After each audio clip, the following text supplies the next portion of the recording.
25 సంవత్సరాలు బైబిల్ని పఠించిన మహాయోధుడున్నాడు. ఆయన దగ్గర సంవత్సరాల కొద్దీ విద్యను అభ్యసిస్తున్న వేల మంది స్టూడెంట్స్ ఉన్నారు అతనికి. రా, బైబిల్ పండితుల దగ్గరకు రా. పండితులు ఎక్కడో ఉన్నారు అనుకోకు. ఆ బైబిల్ పండితులు ఎక్కడున్నారో తెలుసా? కేవలం Bible open university India international లోనే ఉన్నారు. బైబిల్ నేర్చుకున్న మహాజ్ఞానుల దగ్గరకు రాకుండా ఎవడో పిచ్చి సన్నాసుడి దగ్గరికి వెళ్ళి ఫలానా పాస్టర్కి నేను చెమటలు పట్టించేసాను అంటాడు. మనకు పట్టించాలి. ప్రపంచంలో ఎవడైనా ఎవడికి చెమటలు పట్టించాలో తెలుసా? Bible open university India international లో విద్యను అభ్యసించిన వాడికి పట్టించాలి చెమటలో. అంత దమ్ము ప్రపంచంలో ఎవడికి లేదు.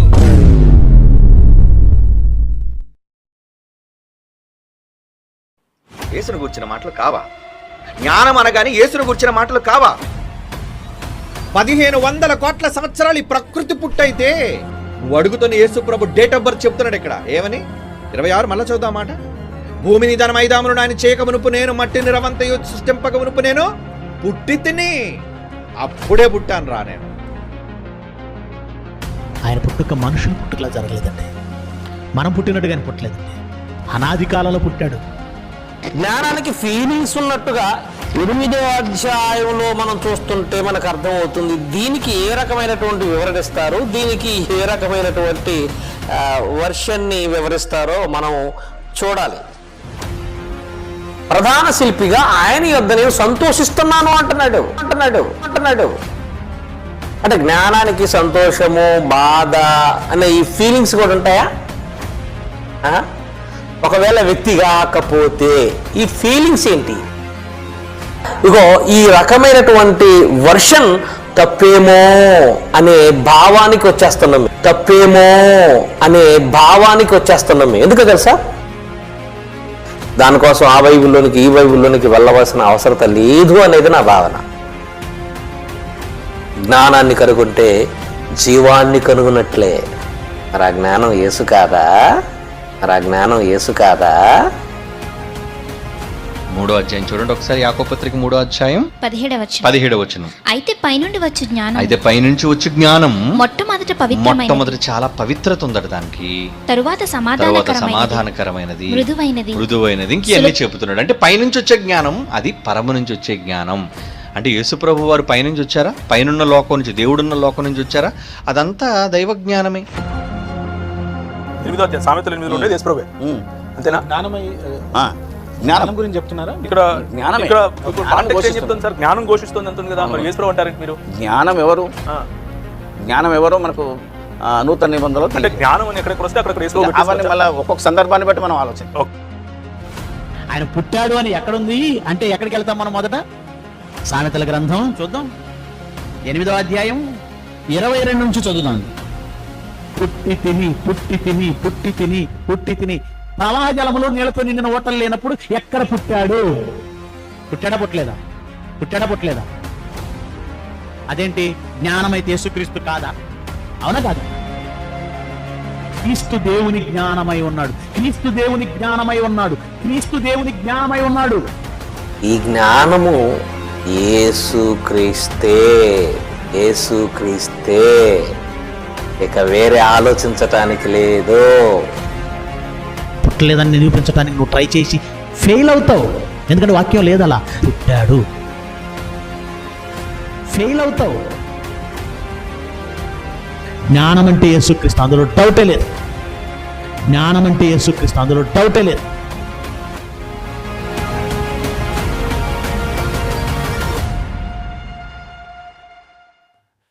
బుర్రలేని BYY దుర్బోధలకు బైబిల్ సమాధానాలు అనే సిరీస్లో మనం 3 ఎపిసోడ్స్ కంప్లీట్ చేసాం. ఈ 4th ఎపిసోడ్లో మనం ఏం చేయబోతున్నామంటే, BYY సంస్థ అన్నది కొన్ని చెత్త సిద్ధాంతాలను పునాదిగా మార్చుకొని ఆ పునాది మీద కట్టబడింది. ఈ 4th ఎపిసోడ్లో కొంత పునాది భాగాన్ని మనం పడగొట్టబోతున్నాం.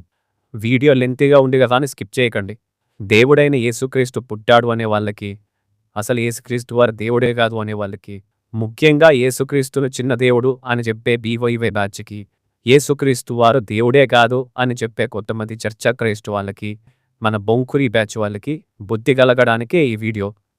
ఓకే, మనం డైరెక్ట్గా 4th ఎపిసోడ్లోనికి వెళ్తే సామెతల గ్రంథము 8వ అధ్యాయము 1వ వచనంలో ఏముంటుందంటే జ్ఞానము ఘోషించుచున్నది అని ఉంటుంది. ఇది మనందరికీ తెలుసు.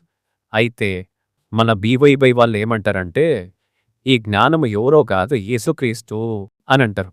ఈ సామెతల గ్రంథము 8వ అధ్యాయంలో ఉన్న జ్ఞానాన్ని యేసుక్రీస్తు అని మీరు ఎలా అంటారయ్యా అంటే వాళ్ళు ఒక రెఫరెన్స్ చూపిస్తారు. 1 కొరింథీ పత్రిక 1వ అధ్యాయం 24వ వచనం. ఆయన యూదులకు ఆటంకముగాను అన్యజనులకు వెర్రితనముగాను ఉన్నాడు.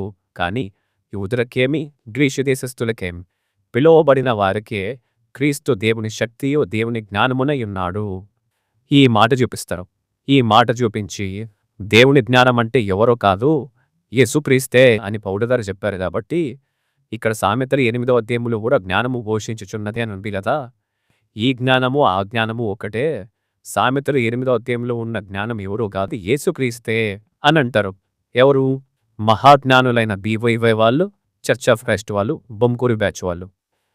ఎందుకు వీళ్ళు ఆ జ్ఞానము ఈ జ్ఞానము ఒకటే అని అంటారంటే సామెతల గ్రంథము 8వ అధ్యాయము 22వ వచనంలో జ్ఞానం మాట్లాడుతూ అంటుంది యెహోవా నన్ను కలుగజేశాడు అని. అలాగే 26వ వచనంలో మాట్లాడుతూ అంటుంది నేను పుట్టి తిని అని. సో ఈ మాటను చూపించి ఇక్కడ జ్ఞానం పుట్టినట్టు ఉంది కదా, ఈ జ్ఞానం దగ్గర మనం యేసుక్రీస్తు అని పెట్టామనుకోండి, అప్పుడు యేసుక్రీస్తు వారు పుట్టాడు అని చెప్పి మనం నమ్మే ఈ చెత్త సిద్ధాంతాన్ని సమర్థించుకోవచ్చు కదా అనుకున్నారు. మరి వీళ్ళు నమ్మే ఈ చెత్త సిద్ధాంతాన్ని బైబిల్ ఆమోదిస్తుందా? అసలు 1 కొరింథీ పత్రిక 1వ అధ్యాయము 24వ వచనంలో పౌలు గారు ఆ మాట ఎందుకన్నారు అన్నది మనం ఆలోచిద్దాం. ముందు నేను ప్రతి వచనాన్ని వివరించాను కానీ వీడియో మాత్రం చాలా లెంతీ అయిపోయింది. అందుకే జస్ట్ సమ్మరీ చెప్తాను. కొరింథీ మొదటి పత్రిక 1వ అధ్యాయంలో ఏంటంటే సందర్భము, పౌలు గారు కొరింథీ సంఘంతో మాట్లాడుతూ అంటున్నారు, ఏంటి మీలో కలహాలు కొట్లాటలు స్టార్ట్ అయ్యాయంట. ఒకడు పౌలు వాడని ఒకడు పేతురు వాడని ఇలా మమ్మల్ని బట్టి మీరు గుంపులుగా తయారవడం ఏంటి? అసలు సిలువలో మరణించి ప్రాణం పెట్టింది మేమా లేకపోతే యేసుక్రీస్తు గారా? మీరు బాప్తిస్మం తీసుకుంటున్నది మా నామంలోనా యేసుక్రీస్తు వారి నామంలోనా? నేనేదో బాప్తిస్మాలు ఇచ్చాను కాబట్టి పౌలు గారంటే గొప్పవాడని చెప్పి ఇలా టీములుగా మీరు డివైడ్ అవుతున్నారా మనుషుల్ని బట్టి? లేదా వాక్చాతుర్యాన్ని బట్టి ఇతను మంచిగా మాట్లాడుతున్నాడు కదా అని నేను ఇతని ఫ్యాన్ అని అనుకుంటున్నారా మీరు? మీకోసం ప్రాణం పెట్టింది మేము కాదు, మీరు బాప్తిస్మం తీసుకుంటున్నది మా నామంలో కాదు. అలాంటప్పుడు మా పేరు చెప్పుకొని మీరెందుకు గుంపులుగా విడిపోతున్నారు ఇట్లా? అసలు మీకు సిలువ అంటే ఏంటో అర్థమైందా? సిలువ సువార్త అంటే ఏంటో అర్థమైందా మీకు అని పౌలు గారు వాళ్ళని అడుగుతున్నాడు. ఇప్పుడు 18వ వచనం, దీన్ని కొంచెం జాగ్రత్తగా చూస్తే, సిలువను గూర్చిన వార్త నశించుచున్న వారికి వెర్రితనము గాని రక్షించబడుచున్న మనకు దేవుని శక్తి. ఇక్కడ దేవుని శక్తి అని పౌలు గారు దేని గురించి అన్నారు? సిలువను గూర్చిన వార్తను దేవుని శక్తి అన్నాడు. ఎందుకన్నాడు? ఎందుకంటే ఒకడు పౌలు వాడనని, ఒకడు పేతురు వాడనని, ఒకడు అపోల్లో వాడని, ఒకడు క్రీస్తు వాడనని మీరెందుకు ఇలా విభజించబడుతున్నారు? సిలువను గూర్చిన వార్త అన్నది దేవుని శక్తి కదా. నశించిపోయే వారికి మాత్రమే ఇదొక వెర్రితనంగా ఒక పిచ్చిలాగా అనిపిస్తుంది అంతే. కానీ రక్షించబడిన మనకు అది దేవుని శక్తి కదా అని చెప్తున్నాడు వాళ్ళకి. 20వ వచనం, దేవుడు లోక జ్ఞానాన్ని వెర్రితరంగా చేసి ఉన్నాడు అని ఉంటది. 21వ వచనంలో మాట్లాడుతూ అంటున్నాడు పౌలు గారు, లోకము తనకుండే జ్ఞానం చేత దేవుణ్ణి తెలుసుకోవాలి అనుకుంటుంది కానీ ఆ లోక జ్ఞానం చేత దేవుణ్ణి తెలుసుకోవటం వాళ్ళ వల్ల అవ్వదు. వాళ్ళు ఏదైతే వెర్రితనము అని అనుకుంటున్నారో ఆ సువార్త ద్వారానే మనుషులు రక్షించబడతారు అని సిలువను గురించి, సిలువ సువార్తను గురించి గొప్పగా చెప్తున్నారు పౌలు గారు. ఈ లోక జ్ఞానాన్ని దేవుడు వెర్రితనముగా చేసి ఉన్నాడు అంటే మళ్ళీ ఇక లోక జ్ఞానం వేస్ట్ అని, అది పనికిరాదని, ఇంకా ఎవ్వరు అసలు చదువుకోవద్దని అని చెప్పట్లేదు పౌలు గారు. దేవుణ్ణి తెలుసుకోవాలి అన్నా, రక్షించబడాలి అన్నా ఈ లోక జ్ఞానం సరిపోదు అని పౌలు గారు చెప్తున్నారు. సిలువలో ఒక వ్యక్తి మరణిస్తే మనందరి పాపాలు పోయి మనం రక్షించబడతాము అన్న విషయము నశించిపోయే వారికి, ఈ లోక జ్ఞానంతో మాత్రమే ఆలోచించేవానికి అదొక వెర్రితనంగానే ఉంటుంది. సిలువ మరణం ద్వారా రక్షణ కలగటం అన్నది వాళ్ళకి వెర్రితనంగానే ఉంటుంది. కానీ నిజానికి లోక జ్ఞానమే వెర్రితనము అని పౌలు గారు చెప్తున్నారు. యూదులేమో ఎప్పుడు సూచక క్రియలే కావాలి అనుకుంటారు. వాళ్ళేదో మెస్సయ్య వస్తాడు, రాజాతి రాజా రాజగంభీర అన్న రేంజ్లో వచ్చి రోమా గవర్నమెంట్ని తిప్పికొట్టి ఒక పెద్ద రాజ్యాన్ని స్థాపించి ఇక ఆ మెస్సయ్య ఎంత గొప్పగా మమ్మల్ని ఏల్తాడు అని వీళ్ళు అనుకున్నారు. కట్ చేస్తే ఆ మెస్సయ్య సిలువలో మరణించాడు. వాళ్ళ ఎక్స్పెక్టేషన్స్కి అస్సలు మ్యాచ్ కాలేవు. అందుకే ఏంటి శాపకరమైన మరణం కదా ఇది, ఒక బలహీనుడిలాగా సిలువలో చచ్చిపోయాడేంటి అని వాళ్ళు అనుకుంటారు.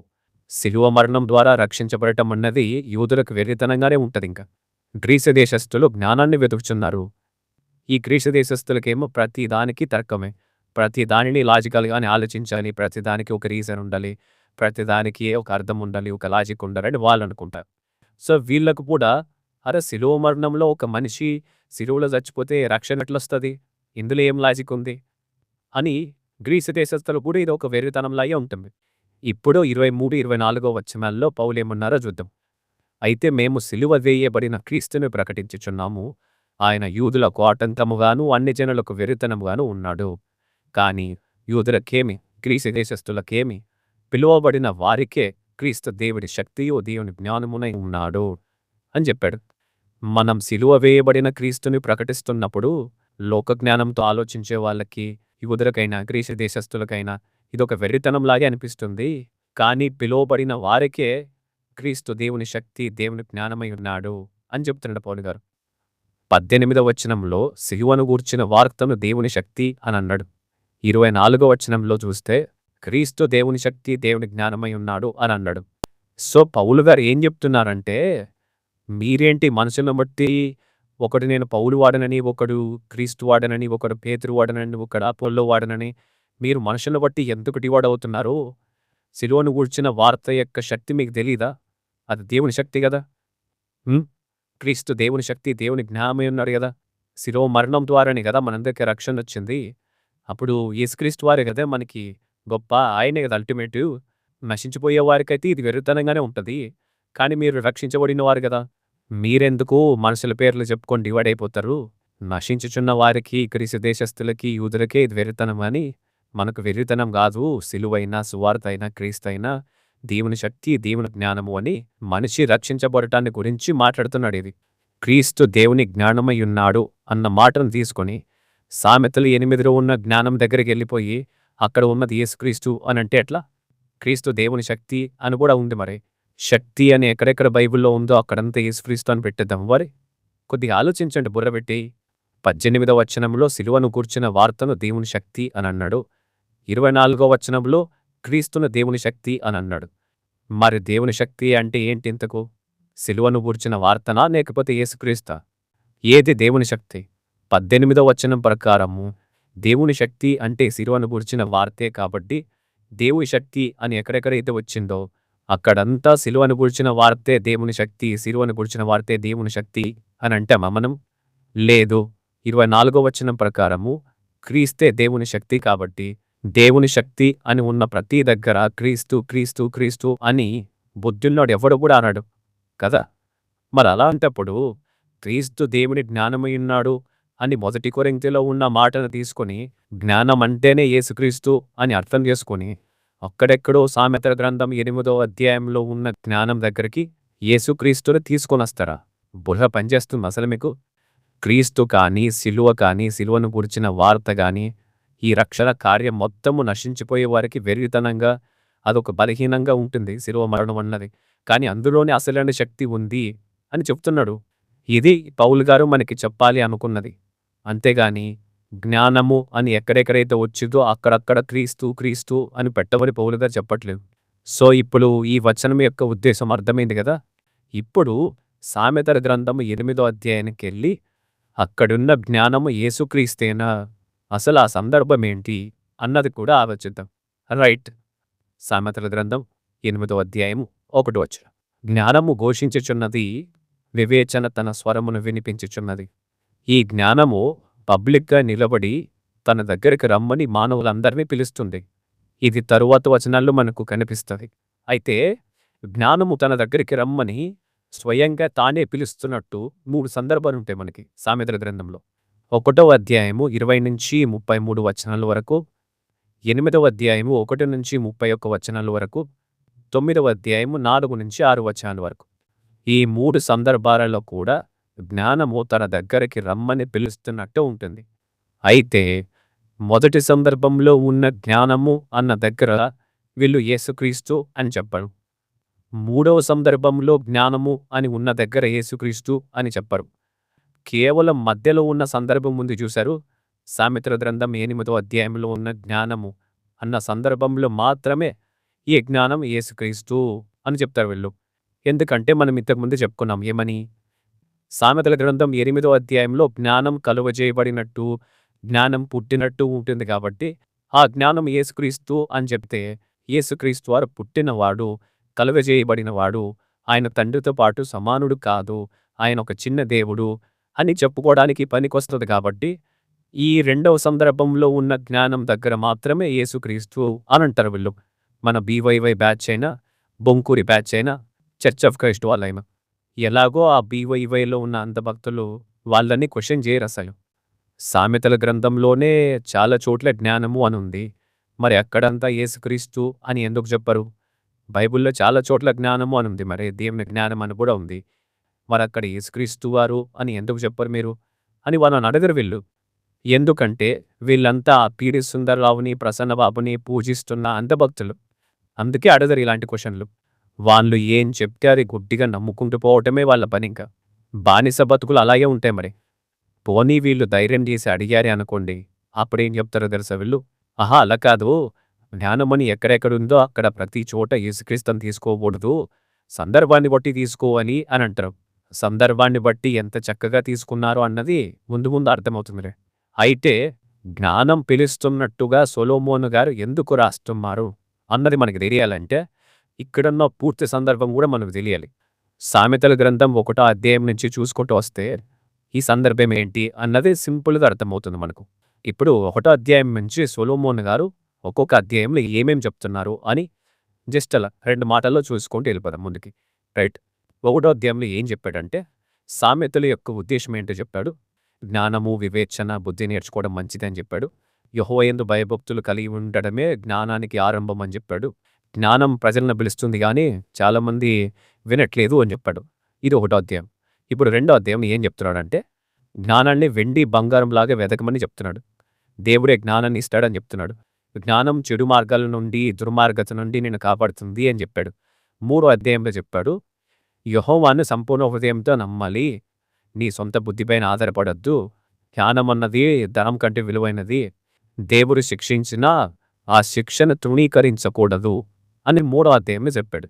4వ అధ్యాయంలో ఏం చెప్తున్నాడంటే మీ హృదయాన్ని మంచిగా కాపాడుకోండి, జ్ఞానాన్ని బాగా సంపాదించుకోండి, వదలకండి జ్ఞానాన్ని, నీ కళ్ళను కానీ నీ అడుగులు కానీ మంచి మార్గంలోనే ఉండనివ్వండి అని చెప్తున్నాడు. 5వ అధ్యాయంలో ఏం చెప్తున్నాడంటే వ్యభిచారం గురించి, అనైతిక కార్యకలాపాల గురించి హెచ్చరిస్తున్నాడు. అలా ఉండకూడదని చెప్తూ భార్య పట్ల మంచి విశ్వాసాన్ని కలిగి ఉండాలి అని చెప్పాడు. 6వ అధ్యాయంలో ఏం చెప్పాడంటే అప్పులు తీసుకునే వాళ్ళు ఎవరైతే ఉంటారో వాళ్ళకి మీరు పూచిగా ఉండకండి అని చెప్పాడు. సోమరితనంగా ఉండకూడదు, ఆ సోమరితనం పోవాలి అంటే కనీసం చీమల్ని చూసైనా బుద్ధి తెచ్చుకోండి అని చెప్తూ దేవునికి అసహ్యమైన విషయాలు 7 ఉన్నాయి అని చెప్పి ఆ 7 విషయాల గురించి చెప్తూ ఒక వ్యభిచార స్త్రీ అన్నది ఎలాంటి ఉచ్చులు కలిగి ఉంటుంది, ఆమె ఎంత డేంజర్ అన్నది ఆమె గురించి హెచ్చరిక మాటలు చెప్పాడు. ఇది 6వ అధ్యాయం. ఇప్పుడు 7వ అధ్యాయం గురించి కాస్త జాగ్రత్తగా ఆలోచిద్దాం. 7వ అధ్యాయంలో ఏం చెప్తున్నాడంటే జ్ఞానముతో నీవు నాకు అగ్గవనియు, తెలివితో నీవు నాకు చెలికత్తెవనియు చెప్పాలి అని చెప్పాడు. ఒక బుద్ధిహీనుడైన యవనస్తుడు జారస్త్రీ మాయలో ఎలా పడిపోయాడు అన్న విషయాన్ని గురించి కూడా చెప్పాడు. ఆ జారస్త్రీ గురించి కొన్ని పాయింట్స్ చెప్పాడు సొలొమోను గారు. ఆ పాయింట్స్ కాస్త మనసులో ఉంచుకోండి ఒకసారి. 10వ వచనం, వేశ్యవేషం వేసుకున్న ఆ జారస్త్రీ ఆ యవనస్తుని ఎదుర్కోవడానికి వచ్చింది. 11వ వచనం, ఆ జారస్త్రీ స్వేచ్ఛగా తిరుగుతుంది, మొత్తం ఇంట్లో కుదురుగా ఉండట్లేదు ఆమె అసలు. 12వ వచనం, ఆ జారస్త్రీ ఇంటి దగ్గర ఉంటుందంట, సంత వీధుల్లో ఉంటుందంట, ప్రతి సందు దగ్గర ఆమె పొంచి ఉంటుందంట. 18వ వచనం, పరస్పర మోహము చేత సంతుష్టినందుదము రా అని ఆ జారస్త్రీ యవనస్తుని పిలుస్తుంది.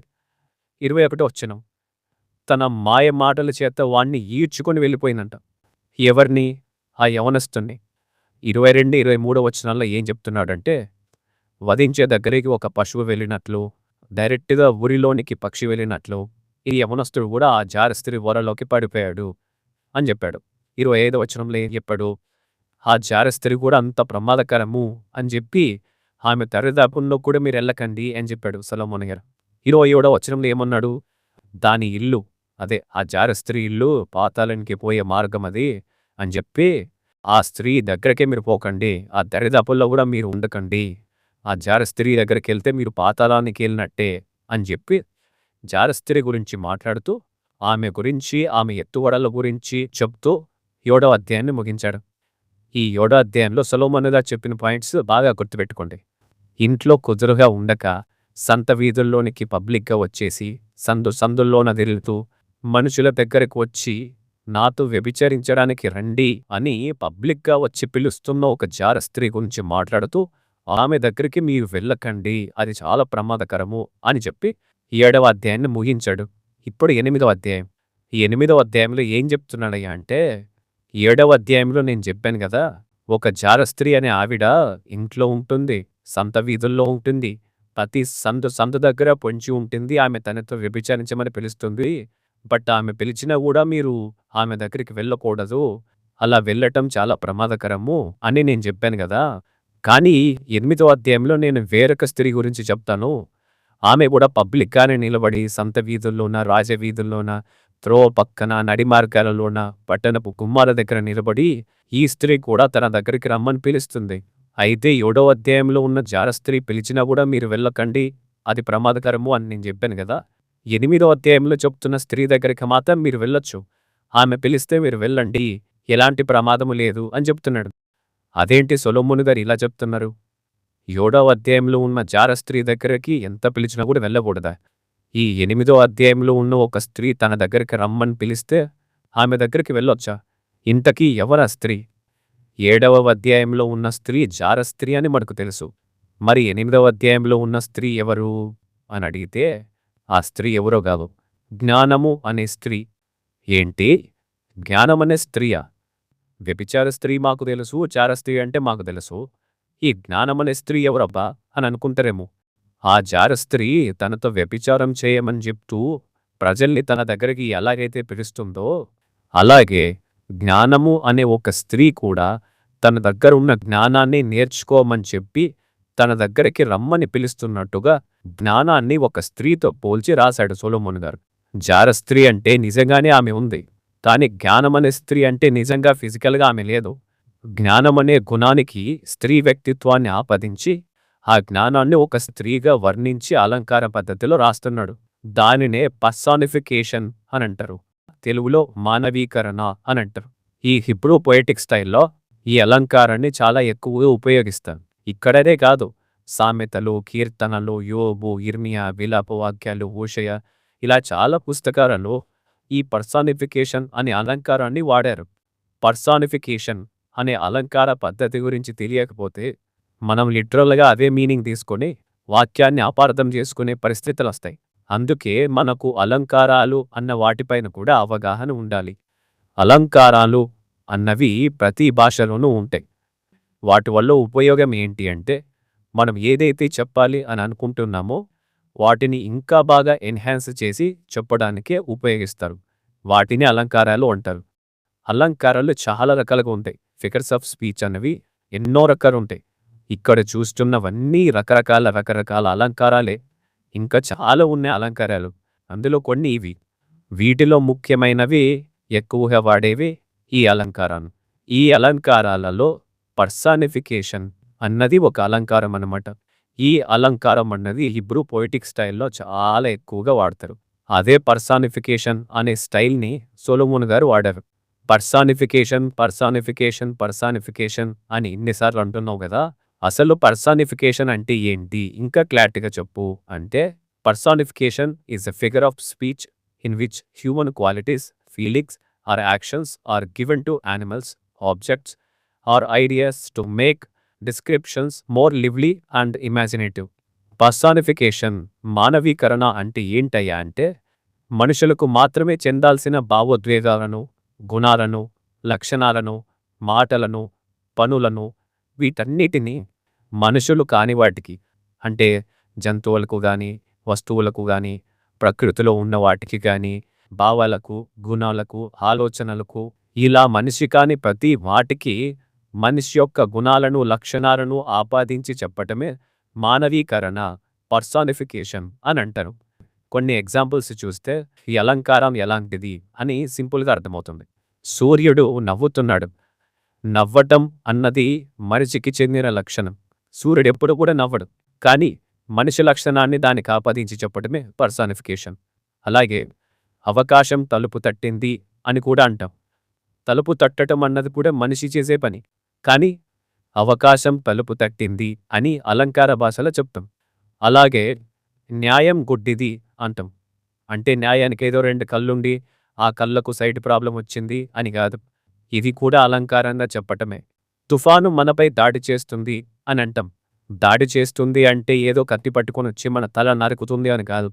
ఇది కూడా మానవీకరణ, పర్సానిఫికేషన్ అనే అలంకారంతో చెప్పబడిందే. బైబిల్లో కూడా ఈ అలంకారాన్ని చాలాసార్లు వాడారు. కీర్తన 98:8లో ఆయన సన్నిధిని నదులు చప్పట్లు కొట్టునుగాక. యాక్చువల్గా చప్పట్లు కొట్టడం అన్నది మనుషులు చేస్తారు, కానీ ఇక్కడ నదికి ఆ వ్యక్తిత్వాన్ని ఆపాదించారు. దీన్నే పర్సానిఫికేషన్ అంటారు. అదే వచనంలో కొండలు కూడి ఉత్సాహ ధ్వని చేయునుగాక అని ఉంటుంది. ఇది కూడా అదే అలంకారమే. అలాగే హబకుక్కు 2:11 గోడలలోని రాళ్ళు మొరపెట్టుచున్నవి, దూలములు వాటికి ప్రత్యుత్తరం ఇచ్చుచున్నవి. రాళ్లకు దూలాలకు గొంతు స్వరం లాంటివి ఏవీ ఉండవు, కానీ అవి మాట్లాడుతున్నట్టుగా శబ్దం చేస్తున్నట్టుగా ఉన్నాయి. ఇది కూడా పర్సానిఫికేషన్ అలంకారంతో చెప్పిందే. అలాగే యెషయా గ్రంథం 47:1 కూడా చూస్తే కన్యక అయిన బబులోను కుమార్తె అని అంటున్నాడు. ఇక్కడ కూడా పట్టణాన్ని కన్యకతో పోల్చారు. ఇలా చెప్పుకుంటూ పోతే ఎన్నో ఎగ్జాంపుల్స్ ఉన్నాయి పర్సానిఫికేషన్కి. కాబట్టి మనిషి కాని వాటికి మనిషికి సంబంధించిన విషయాలను అప్లై చేసి చెప్తే దానిని పర్సానిఫికేషన్ అంటారు అన్నది ఇప్పుడు మీకు బాగా అర్థమై ఉంటాయి. ఇప్పుడు మనం సామెతల గ్రంథానికి వెళ్దాం. సామెతల గ్రంథం 8:1 జ్ఞానము ఘోషించుచున్నది, వివేచన తన స్వరమును వినిపించుచున్నది. జ్ఞానము, వివేచన అనేవి గుణాలు. ఈ గుణాలకు స్త్రీ వ్యక్తిత్వాన్ని ఆపాదించి చెప్పారు సొలొమోను గారు. ఇదే పర్సానిఫికేషన్ అనే ఫిగర్ ఆఫ్ స్పీచ్ అన్నమాట. అలంకారాలలో ఇది కూడా ఒక అలంకారం. అంటే 7వ అధ్యాయంలో జార స్త్రీ అనే ఆవిడ పబ్లిక్గా పిలుస్తుంది, ఆమె దగ్గరికి మీరు వెళ్ళకూడదు అని చెప్పిన సొలొమోను గారు ఇప్పుడు జ్ఞానాన్ని కూడా ఒక స్త్రీతో పోలుస్తూ ఆ స్త్రీ దగ్గరికి మీరు వెళ్ళొచ్చు అని చెప్తూ జ్ఞానం అనే గుణానికి స్త్రీ వ్యక్తిత్వాన్ని ఆపాదించి రాశారు పర్సానిఫికేషన్ అలంకారంతో సొలొమోను గారు. అలాగే హిబ్రూ గ్రామర్లో ఒక లింగ్విస్టిక్ రూల్ ఉంటుంది. ఏంటంటే సబ్జెక్టు నౌను ఏ జెండర్లో ఉంటే వాటికి సంబంధించిన వర్బ్స్ కానీ అడ్జెక్టివ్స్ కానీ ప్రొనౌన్స్ కానీ అదే జెండర్తో ఉంటాయి. ఒక పురుషుని గురించి మాట్లాడేటప్పుడు ఆ పురుషునికి సంబంధించిన వర్బ్స్, అడ్జెక్టివ్స్, ప్రొనౌన్స్ అంటే అవే క్రియలు, సర్వనామాలు, విశేషణాలు ఇవన్నీ కూడా పురుషలింగంతోనే ఉంటాయి. లేదు మాట్లాడుతున్నది స్త్రీ గురించి అయితే ఆ స్త్రీకి సంబంధించిన క్రియలు, విశేషణాలు, సర్వనామాలు ఇవన్నీ కూడా స్త్రీలింగంతోనే ఉంటాయి. దీనినే హిబ్రూ గ్రామర్లో అగ్రిమెంట్ ఆఫ్ జెండర్ అని అంటారు. ఏంట్రా బాబు మళ్ళీ ఏదో చెప్తున్నాడు వీడు అని అనుకుంటారేమో. సామెతల గ్రంథం 8వ అధ్యాయంలో ఉన్న జ్ఞానం గురించి అర్థం కావాలంటే ఈ ప్లాట్ఫామ్ అంతా బిల్డ్ చేయాల్సిందే, తప్పదు మరి. రైట్, కొన్ని ఎగ్జాంపుల్స్ చూద్దాం. విలాపవాక్యములు 1వ అధ్యాయం 1 మనం ఇందాకే చూసాం. ఏమని? ఇక్కడ యెరూషలేము పట్టణాన్ని ఒక కన్యగా లేదా ఒక స్త్రీగా పోల్చడం మనం చూసాం. స్త్రీగా పోల్చారు కాబట్టే అగ్రిమెంట్ ఆఫ్ జెండర్ రూల్ ప్రకారం ఆమె స్త్రీ అయినందుకు పట్టణాన్ని కూడా ఆమె, హర్ అని అన్నారు. ఎందుకు హర్ అనే అనాలి అంటే షీ అనే సబ్జెక్టివ్ ప్రొనౌన్కు హర్ అనే ఆబ్జెక్టివ్ ప్రొనౌనే వస్తుంది, అందుకే హర్ అన్నది వాడారు. కాబట్టి ప్రొనౌన్స్ అన్న వాటిపైన కూడా మనకు కొంచెం అవగాహన ఉంటే మంచిది. ప్రొనౌన్స్ అంటే ఏమీ లేవు, నౌన్కి బదులుగా వాడేది ప్రొనౌన్స్. ఇక్కడ మీరు బాగా గమనిస్తే పురుషుని గురించి మాట్లాడేటప్పుడు ఆ నౌన్కి బదులుగా సబ్జెక్టివ్ ప్రొనౌన్ ఏమనొస్తుంది? హీ అనొస్తుంది. అదే ఆబ్జెక్టివ్ ప్రొనౌన్ అయితే హిమ్ అనొస్తుంది. అదేవిధంగా ఒక స్త్రీ గురించి మాట్లాడేటప్పుడు ఆ నౌన్కి బదులుగా సబ్జెక్టివ్ ప్రొనౌన్ షీ అనొస్తుంది, ఆబ్జెక్టివ్ ప్రొనౌన్ హర్ అనొస్తుంది. అందుకే విలాపవాక్యాలు 1వ అధ్యాయం 1-2 మనకు అదే కనిపిస్తుంది. పట్టణాన్ని ఒక స్త్రీతో పోల్చాడు కాబట్టి తరువాత అంతా హర్ అన్నదే మనకు కనిపిస్తుంది. అక్కడ పట్టణాన్ని ఒక స్త్రీతో పోల్చారు కాబట్టే ఆమె అన్న సర్వనామాన్ని వాడాను. అయితే తెలుగులో అంత చక్కగా ఆమె అని ట్రాన్స్లేషన్ చేయలేదు, కానీ జస్ట్ అది అని చేశారు. కానీ ఇంగ్లీష్లో చాలా చక్కగా ట్రాన్స్లేషన్ చేశారు హర్ అని. ఎందుకంటే పట్టణాన్ని షీ అని అన్నారు కాబట్టి తర్వాత అంతా షీ అనే సబ్జెక్టివ్ ప్రొనౌన్కు హర్ అనే ఆబ్జెక్టివ్ ప్రొనౌనే వాడారు. ఇలాంటిదే మరొక ఉదాహరణ చూస్తే ఇర్మియా గ్రంథం 4వ అధ్యాయము 31వ వచనం. ఇక్కడ కూడా యెరూషలేము పట్టణాన్ని ఒక స్త్రీతో పోల్చటం అన్నది మనకు కనిపిస్తుంది. అందుకే ఉమెన్ అని అన్నాడు పైన. ఉమెన్ అన్న పదానికి హర్ అన్నది ఆబ్జెక్టివ్ ప్రొనౌన్ అవుతుంది కాబట్టి తరువాత అంతా హర్ అనే వాడారు. అలాగే హోషేయ గ్రంథము 2వ అధ్యాయము 2వ వచనంలో చూస్తే ఇశ్రాయేలు జాతిని మొత్తం ఒక స్త్రీతో పోల్చారు కాబట్టి ఇక్కడ కూడా హర్ అనే ఆబ్జెక్టివ్ ప్రొనౌనే వాడారు. సో మనకిప్పుడు పర్సానిఫికేషన్ అనే అలంకారం అంటే ఏంటో తెలిసింది, ఆబ్జెక్టివ్ ప్రొనౌన్స్ అంటే ఏంటో కూడా తెలిసింది. ఇప్పుడు మనం సామెతల గ్రంథం 8వ అధ్యాయం 1వ వచనానికి వెళ్ళి ఆలోచిద్దాం మళ్ళీ. రైట్, సామెతల గ్రంథం 8వ అధ్యాయము 1వ వచనం. జ్ఞానము ఘోషించుచున్నది. జ్ఞానము అంటే ఇంగ్లీష్లో విజ్డమ్, అదే హిబ్రూ భాషలో అయితే హోక్మా అని అంటారు. ఈ హోక్మా అనే పదానికి తెలుగులో మనకు జ్ఞానము అని కనిపిస్తుంది. ఇక ఇంగ్లీష్లో అయితే విజ్డమ్ అని, స్కిల్ అని, వైస్ అని, ఏ గిఫ్ట్ ఆఫ్ స్కిల్ అని ట్రాన్స్లేషన్ చేశారు. హోక్మా అనే ఈ పదాన్ని ఇంకాస్త లోతుగా వెళ్ళి ఆలోచిస్తే హోక్మా అన్న హిబ్రూ పదం నౌన్ ఫిమినైన్ అనమాట, అంటే స్త్రీలింగ నామవాచకం. జ్ఞానము అనే దారిని ఒక స్త్రీలాగా వర్ణించి సొలొమోన్ గారు రాశారు. అందుకనే అగ్రిమెంట్ ఆఫ్ జెండర్ అనే హిబ్రూ లింగ్విస్టిక్ రూల్ ప్రకారం నామవాచకం పులింగం అయితే సర్వనామం కూడా పులింగమే వస్తుంది.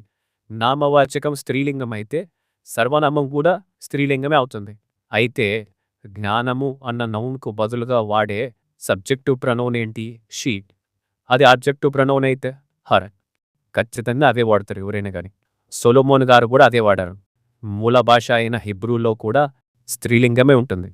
హిబ్రూలో నుంచే డైరెక్ట్గా ఇంగ్లీష్లోనికి ట్రాన్స్లేషన్ చేశారు కాబట్టి ఇంగ్లీష్లో కూడా షీ అని, హర్ అన్న పదాలు వాడారు. కానీ తెలుగులో అది అన్న పదం వాడరే కానీ ఆమె అన్న పదాన్ని వాడలేదు ట్రాన్స్లేషన్లో. కానీ ఇంగ్లీష్లో చక్కగా వాడారు. మనం ఇలా చెప్పామనేసి వెంటనే వీళ్ళు వస్తారు ఇంకా, చూసారా తెలుగు బైబిల్ని తప్పంటున్నారు, తెలుగు బైబిల్ ఖ్యాతిని తగ్గిస్తున్నారు అని అంటారు. తెలుగు బైబిల్ని ఎవరు తక్కువ చేసి మాట్లాడట్లేదు. తెలుగులో కూడా సరిగ్గానే ట్రాన్స్లేషన్ చేశారు. కాకపోతే అది అనుంది కానీ ఆమె అని లేదంతే. భవిష్యత్తులో బుర్రలేని బీవైవై వాళ్ళొచ్చి ఇష్టం వచ్చినట్టు అర్థం చేసుకుంటారు ఈ వచనాన్ని అని ముందే తెలిసింటే డైరెక్ట్గా ఆమె అని చేసేవారేమో మరి ట్రాన్స్లేషన్. పోనీలే, ఇంగ్లీష్లో ఆ క్లారిటీ మిస్ అవ్వట్లేదు కాబట్టి ఏం పర్లేదు.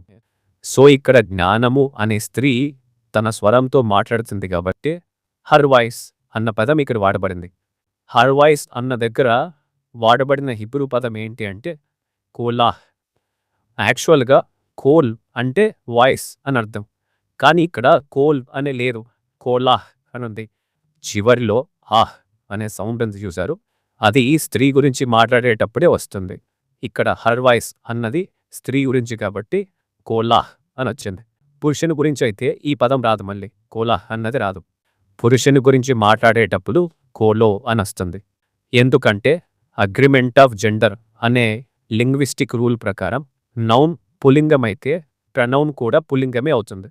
అతని స్వరము, హిజ్ వాయిస్ అని పురుషుని గురించి మాట్లాడుతున్నప్పుడు ఎలాంటి పదాలు వచ్చాయో చూద్దాం ఒకసారి. కీర్తనల గ్రంథం 18వ అధ్యాయం 13వ వచనంలో పురుషుని గురించి మాట్లాడుతున్నది కాబట్టి అతని స్వరము అన్న దగ్గర కోలో అనొచ్చింది, ఇంగ్లీష్లో హిజ్ వాయిస్. నెక్స్ట్ యోబు గ్రంథం 37వ అధ్యాయము 4వ వచనం. ఇందులో కూడా పురుషుని గురించి మాట్లాడుతూ అతని స్వరము అన్న దగ్గర కోలో అన్న పదమే వాడబడింది, ఇంగ్లీష్లో హిజ్ వాయిస్. నెక్స్ట్ సమూయేలు మొదటి గ్రంథము 12వ అధ్యాయము 14వ వచనం. ఇందులో కూడా పురుషుని గురించి మాట్లాడుతూ అతని స్వరము అన్న దగ్గర కోలో అన్న పదమే వాడబడింది, ఇంగ్లీష్లో హిజ్ వాయిస్. చూసారా, పురుషుని గురించి మాట్లాడేటప్పుడంతా కోలాహ్ అని రాలేదు, కోలో అని మాత్రమే వచ్చింది. స్త్రీ గురించి మాట్లాడితే ఖచ్చితంగా కోలాహ్ అని వస్తుంది. దీని గురించి కూడా 3 ఉదాహరణలు చూద్దాం. ఆదికాండము 21వ అధ్యాయము 16వ వచనం. ఇప్పుడు ఇక్కడ స్త్రీ గురించి మాట్లాడుతున్నారు కాబట్టి కోలో అని రాలేదు, కోలాహ్ అని వచ్చింది. ఇంగ్లీష్లో ఇప్పుడు హిజ్ వాయిస్ కాదు, హర్ వాయిస్, ఎందుకంటే ఇది స్త్రీ గురించి మాట్లాడుతున్నది కాబట్టి. ఇర్మియా గ్రంథం 12వ అధ్యాయము 8వ వచనం. ఇక్కడ కూడా స్త్రీ గురించే మాట్లాడుతున్నారు కాబట్టి కోలో రాదు, కోలాహ్ అని వచ్చింది, ఇంగ్లీష్లో హర్ వాయిస్. ఇప్పుడు మనం సామెతల గ్రంథం 8వ అధ్యాయము 1వ వచనం చూస్తే ఇక్కడ జ్ఞానము అనే గుణం పర్సానిఫికేషన్ అనే అలంకారంతో స్త్రీగా వర్ణించబడింది కాబట్టి ఆ జ్ఞానం అనే స్త్రీ గురించి మాట్లాడుతున్నారు కాబట్టి అగ్రిమెంట్ ఆఫ్ జెండర్ అనే హిబ్రూ లింగ్విస్టిక్ రూల్ ప్రకారం నౌన్ స్త్రీ గురించి అయితే ప్రణౌన్ కూడా స్త్రీ గురించే రావాలి కాబట్టి హిబ్రూలో కోలా అమర్చింది, ఇంగ్లీష్లో హర్ వాయిస్ అమర్చింది. ఎందుకు ఇంత టైం తీసుకొని ఇవన్నీ వివరిస్తున్నాను అంటే సామెతల గ్రంథము 8వ అధ్యాయంలో ఉన్న జ్ఞానము పర్సానిఫికేషన్ అనే అలంకారం ద్వారా స్త్రీగా వర్ణించబడిందే తప్ప ఆ స్త్రీ పురుషుడు కాదు అని చెప్పడానికే ఇదంతా. ఇప్పుడు సామెతల గ్రంథం 8వ అధ్యాయంలో ఉన్నది స్త్రీ గురించే అని మనకు అర్థమైంది. అప్పుడు ప్రణౌన్ కూడా అంతా స్త్రీ గురించే వస్తుంది. ఏమనొస్తుంది? హర్ అనొస్తుంది. సామెతల గ్రంథం 8వ అధ్యాయంలో జ్ఞానము ఒక స్త్రీగా వర్ణించబడింది కాబట్టే మొదటి వచనంలో హర్ అనే ప్రణౌన్ మనకు కనిపిస్తుంది. 2వ వచనం 3వ వచనంలో కూడా షీ అనే సబ్జెక్టు ప్రణౌనే కనిపిస్తుంది. అంతేగాని జ్ఞానం అంటే హీ అనే సబ్జెక్టు ప్రణౌన్ ఉండదు, అలాగే హిమ్ అనే ఆబ్జెక్టివ్ ప్రణౌన్ కూడా ఉండదు. ఎందుకంటే అది పురుషునికి సంబంధించినవి. కానీ సామెతల గ్రంథం 8వ అధ్యాయంలో జ్ఞానం స్త్రీగా వర్ణించబడింది కాబట్టి షీ అని హర్ అని వస్తాయి.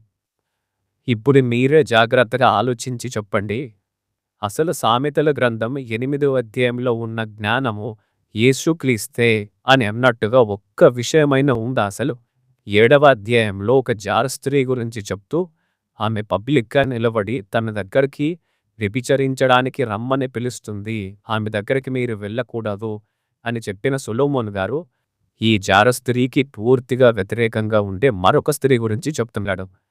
ఆ స్త్రీ ఎవరో కాదు, జ్ఞానం అనే స్త్రీ. తన దగ్గరికి వచ్చి జ్ఞానం నేర్చుకోమని జ్ఞానం అనే స్త్రీ మిమ్మల్ని పిలుస్తుంది, ఆమె దగ్గరికి వెళ్ళండి అని 8వ అధ్యాయంలో పర్సానిఫికేషన్ అనే అలంకారం ద్వారా జ్ఞానాన్ని ఒక స్త్రీగా వర్ణించి రాశాడు. అలంకార పద్ధతిలో జ్ఞానాన్ని స్త్రీగా పోల్చి చెప్తుంటే ఆ జ్ఞానమనే స్త్రీ దగ్గర యేసుక్రీస్తుని తీసుకురావాలి అన్న చెత్త ఆలోచన మీకు ఎలా వచ్చింది? అసలు జ్ఞానము అనే ఒక గుణాన్ని స్త్రీగా వర్ణించి ఎందుకు చెప్పారో అన్నది కూడా కొంచెం స్టడీ చేస్తే మనకి తెలుస్తుంది.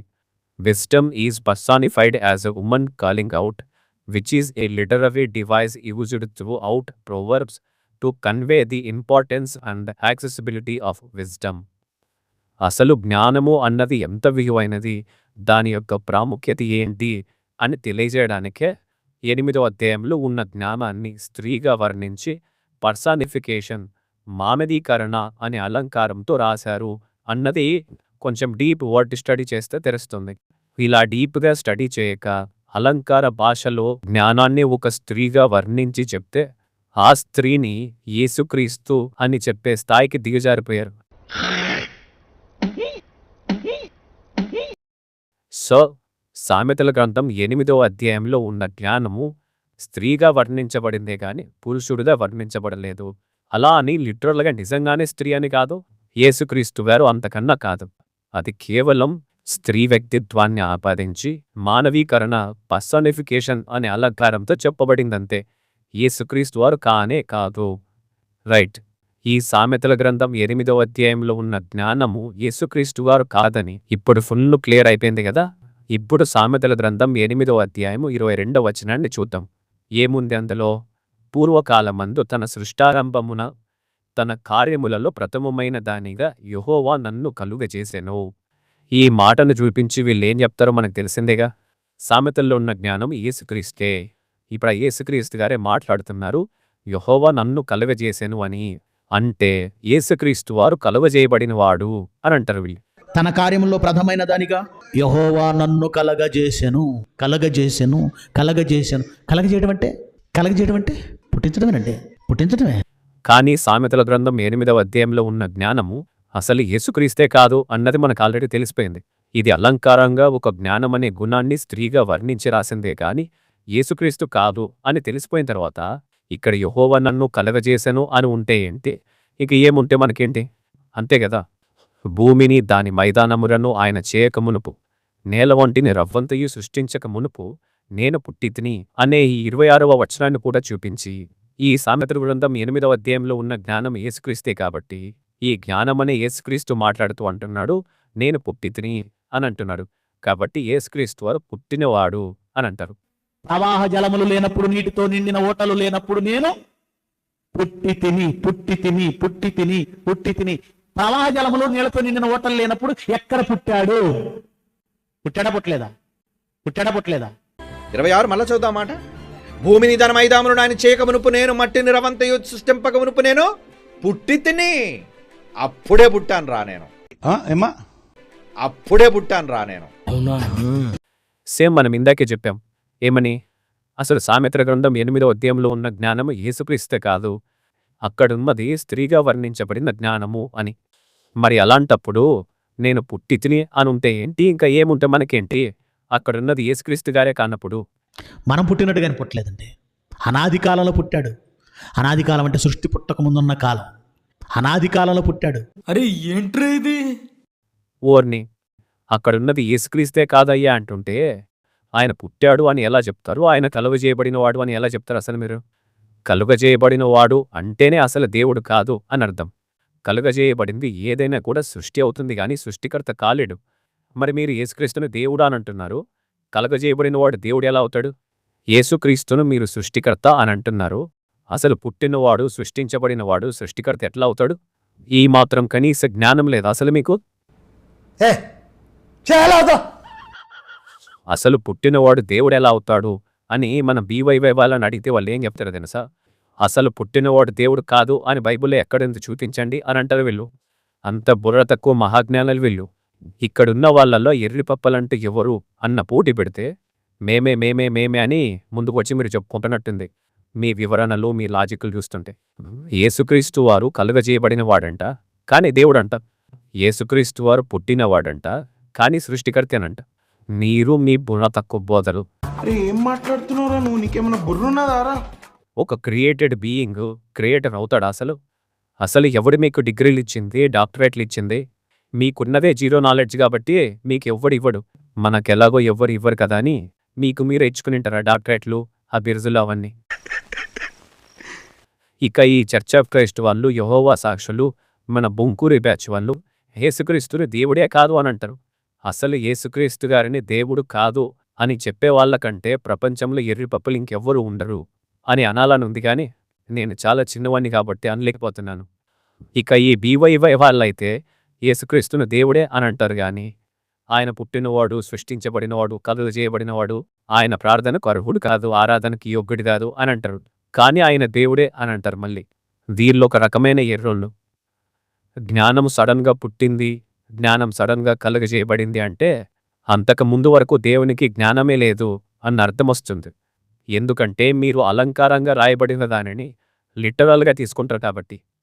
అందుకే అలంకారంగా రాయబడిన దానిని అలంకారంగానే చూడాలి. లిటరల్గా తీసుకోవాల్సిన దగ్గర లిటరల్గా తీసుకోవాలి.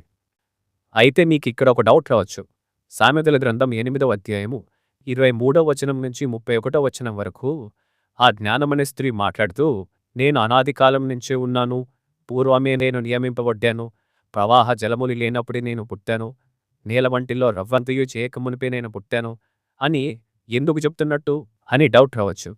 ఎందుకు జ్ఞానం అలా చెప్తుంది అంటే, జ్ఞానం అంటే అసలు మీరేమనుకుంటున్నారు? ఏదో నిన్న మొన్నటి నుంచి నేను ఉన్నాను అని అనుకుంటున్నారా? సృష్టికి ముందే నేను పుట్టాను, అప్పటి నుంచే నేను ఉన్నాను, అసలు దేవుడు చేసిన సృష్టి కార్యక్రమంలోనే నేనున్నాను, నా పాత్ర అంత గొప్పది అని జ్ఞానం చెప్పుకుంటుంది. మనం ఇందాక కూడా చూసాము ఎందుకు సొలొమోను గారు అలా రాశారు వర్ణించి అంటే, జ్ఞానం యొక్క ప్రాముఖ్యతను తెలియజేయడానికి అలా రాశారు. అందుకే జ్ఞానం అలా మాట్లాడుతుంది, తాను ఎంత గొప్పది అన్నది చెప్పుకుంటుంది. ఈ విషయం అర్థమైన తర్వాత మనం ఏం చేయాలి? వామ్మో, జ్ఞానం అంటే ఇంత గొప్పదా? అసలు మనం కలిగి ఉండాల్సింది ఇలాంటి జ్ఞానాన్నే కదా, మనం దేవుణ్ణి అడగాల్సింది ఇలాంటి జ్ఞానాన్నే కదా, ఇలాంటి జ్ఞానాన్ని కలిగి ఉంటే మనకే మేలు కదా అని ఆనందపడాలి. అది మానేసి అసలు ఈ సందర్భానికి సంబంధమే లేని యేసుక్రీస్తు గారిని తీసుకొనొచ్చి అలంకార భాషలో స్త్రీగా వర్ణించబడిన జ్ఞానం దగ్గర యేసుక్రీస్తు గారిని ఇరికించేసి ఆయన కలుగ చేయబడినవాడు, ఆయన పుట్టినవాడు, ఆయన తండ్రి కన్నా తక్కువవాడు అని నోటుకొచ్చినట్టు వాగితే ఎట్లా? దేవుని గురించి మాట్లాడేటప్పుడు కాస్త ఒళ్ళు దగ్గర పెట్టుకొని మాట్లాడాలి అన్నది తెలీదా మీకు? అసలు అలంకార భాషలో రాయబడిన దానిని యాజ్ ఇట్ ఈస్గా లిటరల్గా ఎలా తీసుకుంటారు అసలు మీరు? మనం మొదట్లోనే కొన్ని ఉదాహరణలు చూసాం. పర్సానిఫికేషన్ అనే అలంకారానికి సంబంధించినవి. గాలి గుసగుసలాడుతుంది, సూర్యుడు నవ్వుతున్నాడు, ఈ పుస్తకం నాతో మాట్లాడింది. ఇవన్నీ అలంకారంగా చెప్పినవే. వీటిని బుద్ధున్నోడెవడైనా యాజిటీజ్గా అలాగే తీసుకుంటాడా? పుస్తకం నాతో మాట్లాడింది అంటే పుస్తకానికి నోరుంది అని ఎవడైనా చెప్తాడా అసలు? బుద్ధున్నాడెవ్వడు చెప్పడు. కానీ మీరు చెప్తారు అలా, ఎందుకంటే మీరు బుర్ర తక్కువ వాళ్ళు కాబట్టి. ఈ 8వ అధ్యాయంలో ఉన్న జ్ఞానము అనే స్త్రీ మాట్లాడుతూ నేను ఎప్పుడో పుట్టానో ఎప్పటినుంచో ఉన్నానో అని చెప్తుందామె. దాన్ని అలంకారంగానే తీసుకోవాలి, ఆ జ్ఞానం ఎంత ప్రాముఖ్యమైనది అని.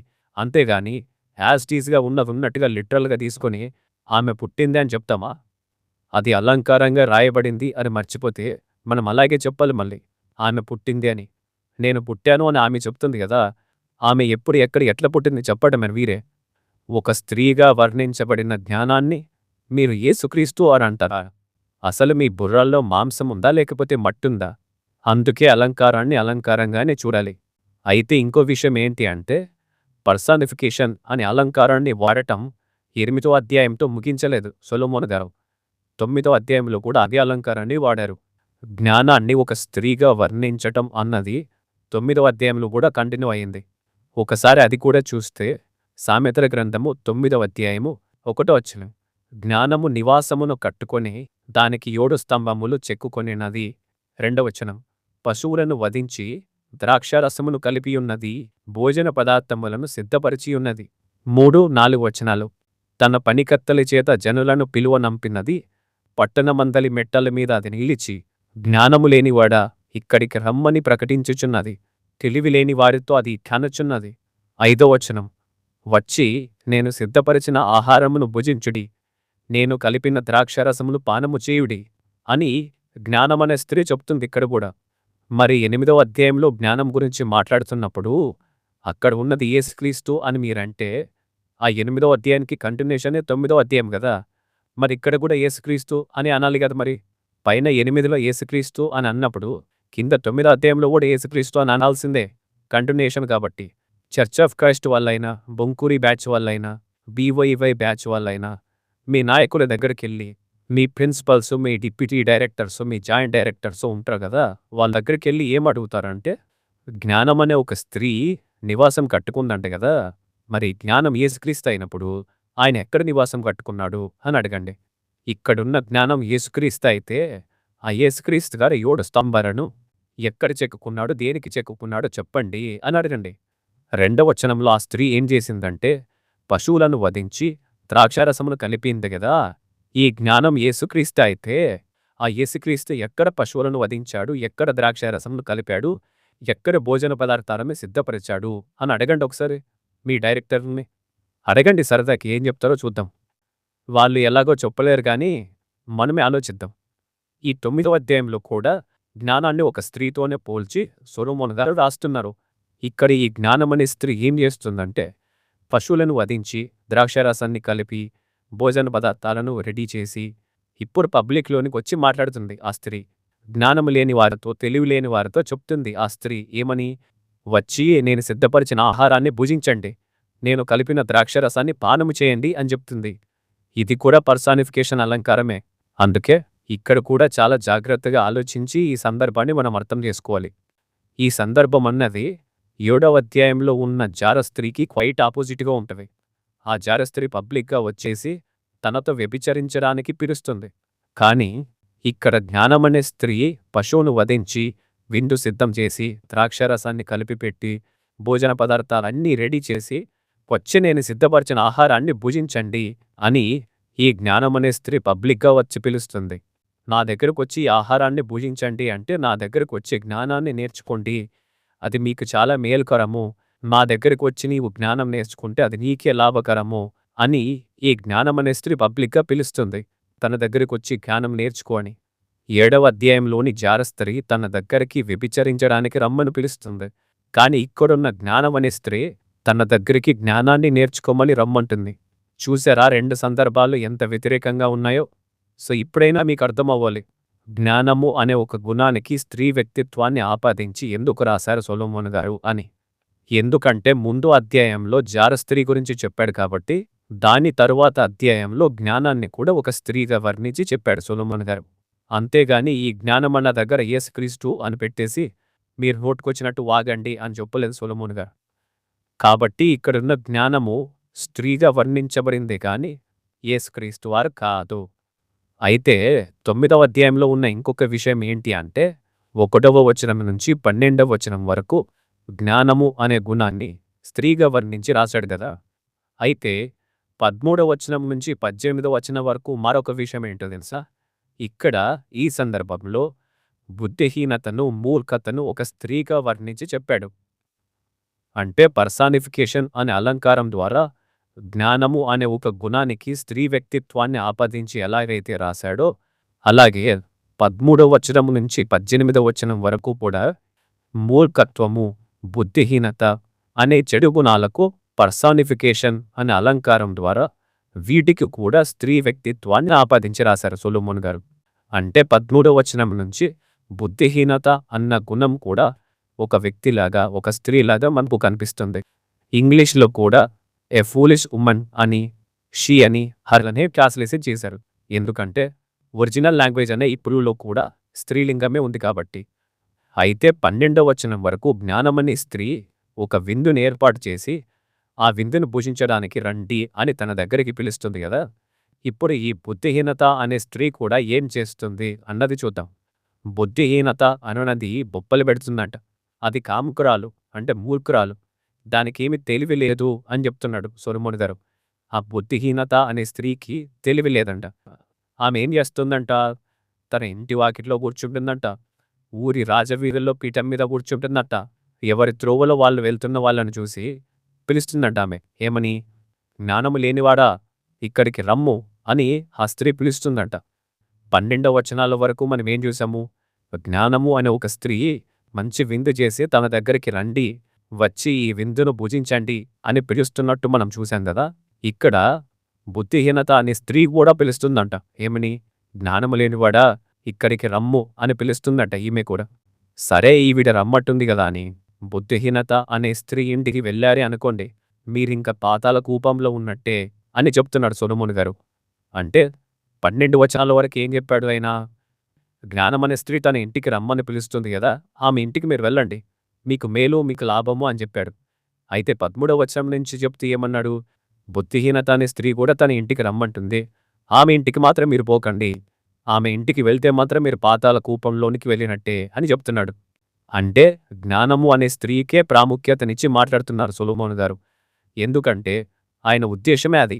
జ్ఞానం అన్నది ఎంత అవసరము, ఎంత గొప్పది, అది ఉంటే ఎంత మేలు అన్నది చెప్పడానికే జ్ఞానము అనే గుణానికి, బుద్ధిహీనత అనే గుణానికి స్త్రీ వ్యక్తిత్వాన్ని ఆపాదించి పర్సానిఫికేషన్ అనే అలంకారాన్ని వాడి రాశారు. కాబట్టి మీకిప్పటికీ అర్థమైపోయి ఉండాలి, ఇది అలంకారంగా రాసిందిరా నాయనా, ఇక్కడికి మనం యేసుక్రీస్తుని తీసుకుని రాకూడదు అని. మీకు ఇంకో విషయాన్ని కూడా చెప్పాలి. సామెతల గ్రంథం 7వ అధ్యాయము 4వ వచనంలో జ్ఞానముతో నీవు నాకు అక్కవనియు, తెలివితో నీవు నాకు చీలికత్తివనియు చెప్పుము అని సొలొమోను గారు చెప్తున్నారు. అంతేగాని అన్న అని, తమ్ముడు అని చెప్పమని చెప్పలేదు. ఎందుకంటే ఈ జ్ఞానాన్ని స్త్రీగా వర్ణించి రాస్తున్నాడు కాబట్టి. సో దీన్ని బట్టి మళ్ళీ మనకేమర్థమవుతుందంటే పర్సానిఫికేషన్ అనే అలంకారం ద్వారా స్త్రీగా వర్ణించి రాశాడే గాని ఇక్కడున్న జ్ఞానం పురుషుడు కాదు, యేసుక్రీస్తు గారు అంతకన్నా కాదు అని. అలా అని స్త్రీ స్త్రీ స్త్రీ అని అన్నారు కదా అని చెప్పి ఈ జ్ఞానం అనే గుణం నిజంగానే స్త్రీ అని అనుకున్నారు మళ్ళీ. ఇది కేవలం పర్సానిఫికేషన్ అనే అలంకారం ద్వారా ఒక గుణానికి వ్యక్తిత్వాన్ని ఆపాదించి రాసింది.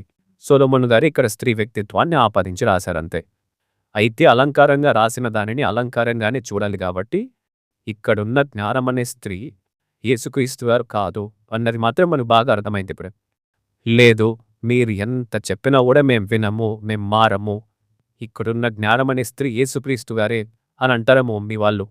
సరే, మీ సంఘ నాయకులకు, మీ సంస్థ నాయకులకు ఈగో అడ్డొచ్చి తప్పును తప్పుగా ఒప్పుకోరు అనుకోండి. మీరైనా కనీసం ఆలోచించండి, అవును వాళ్ళు చెప్పింది కరెక్టా లేదా అని. మా వాళ్ళు ఏది చెప్తే అదే కరెక్ట్ అని గుడ్డిగా నమ్మకండి. 1కి 10 సార్లు ఆలోచించండి.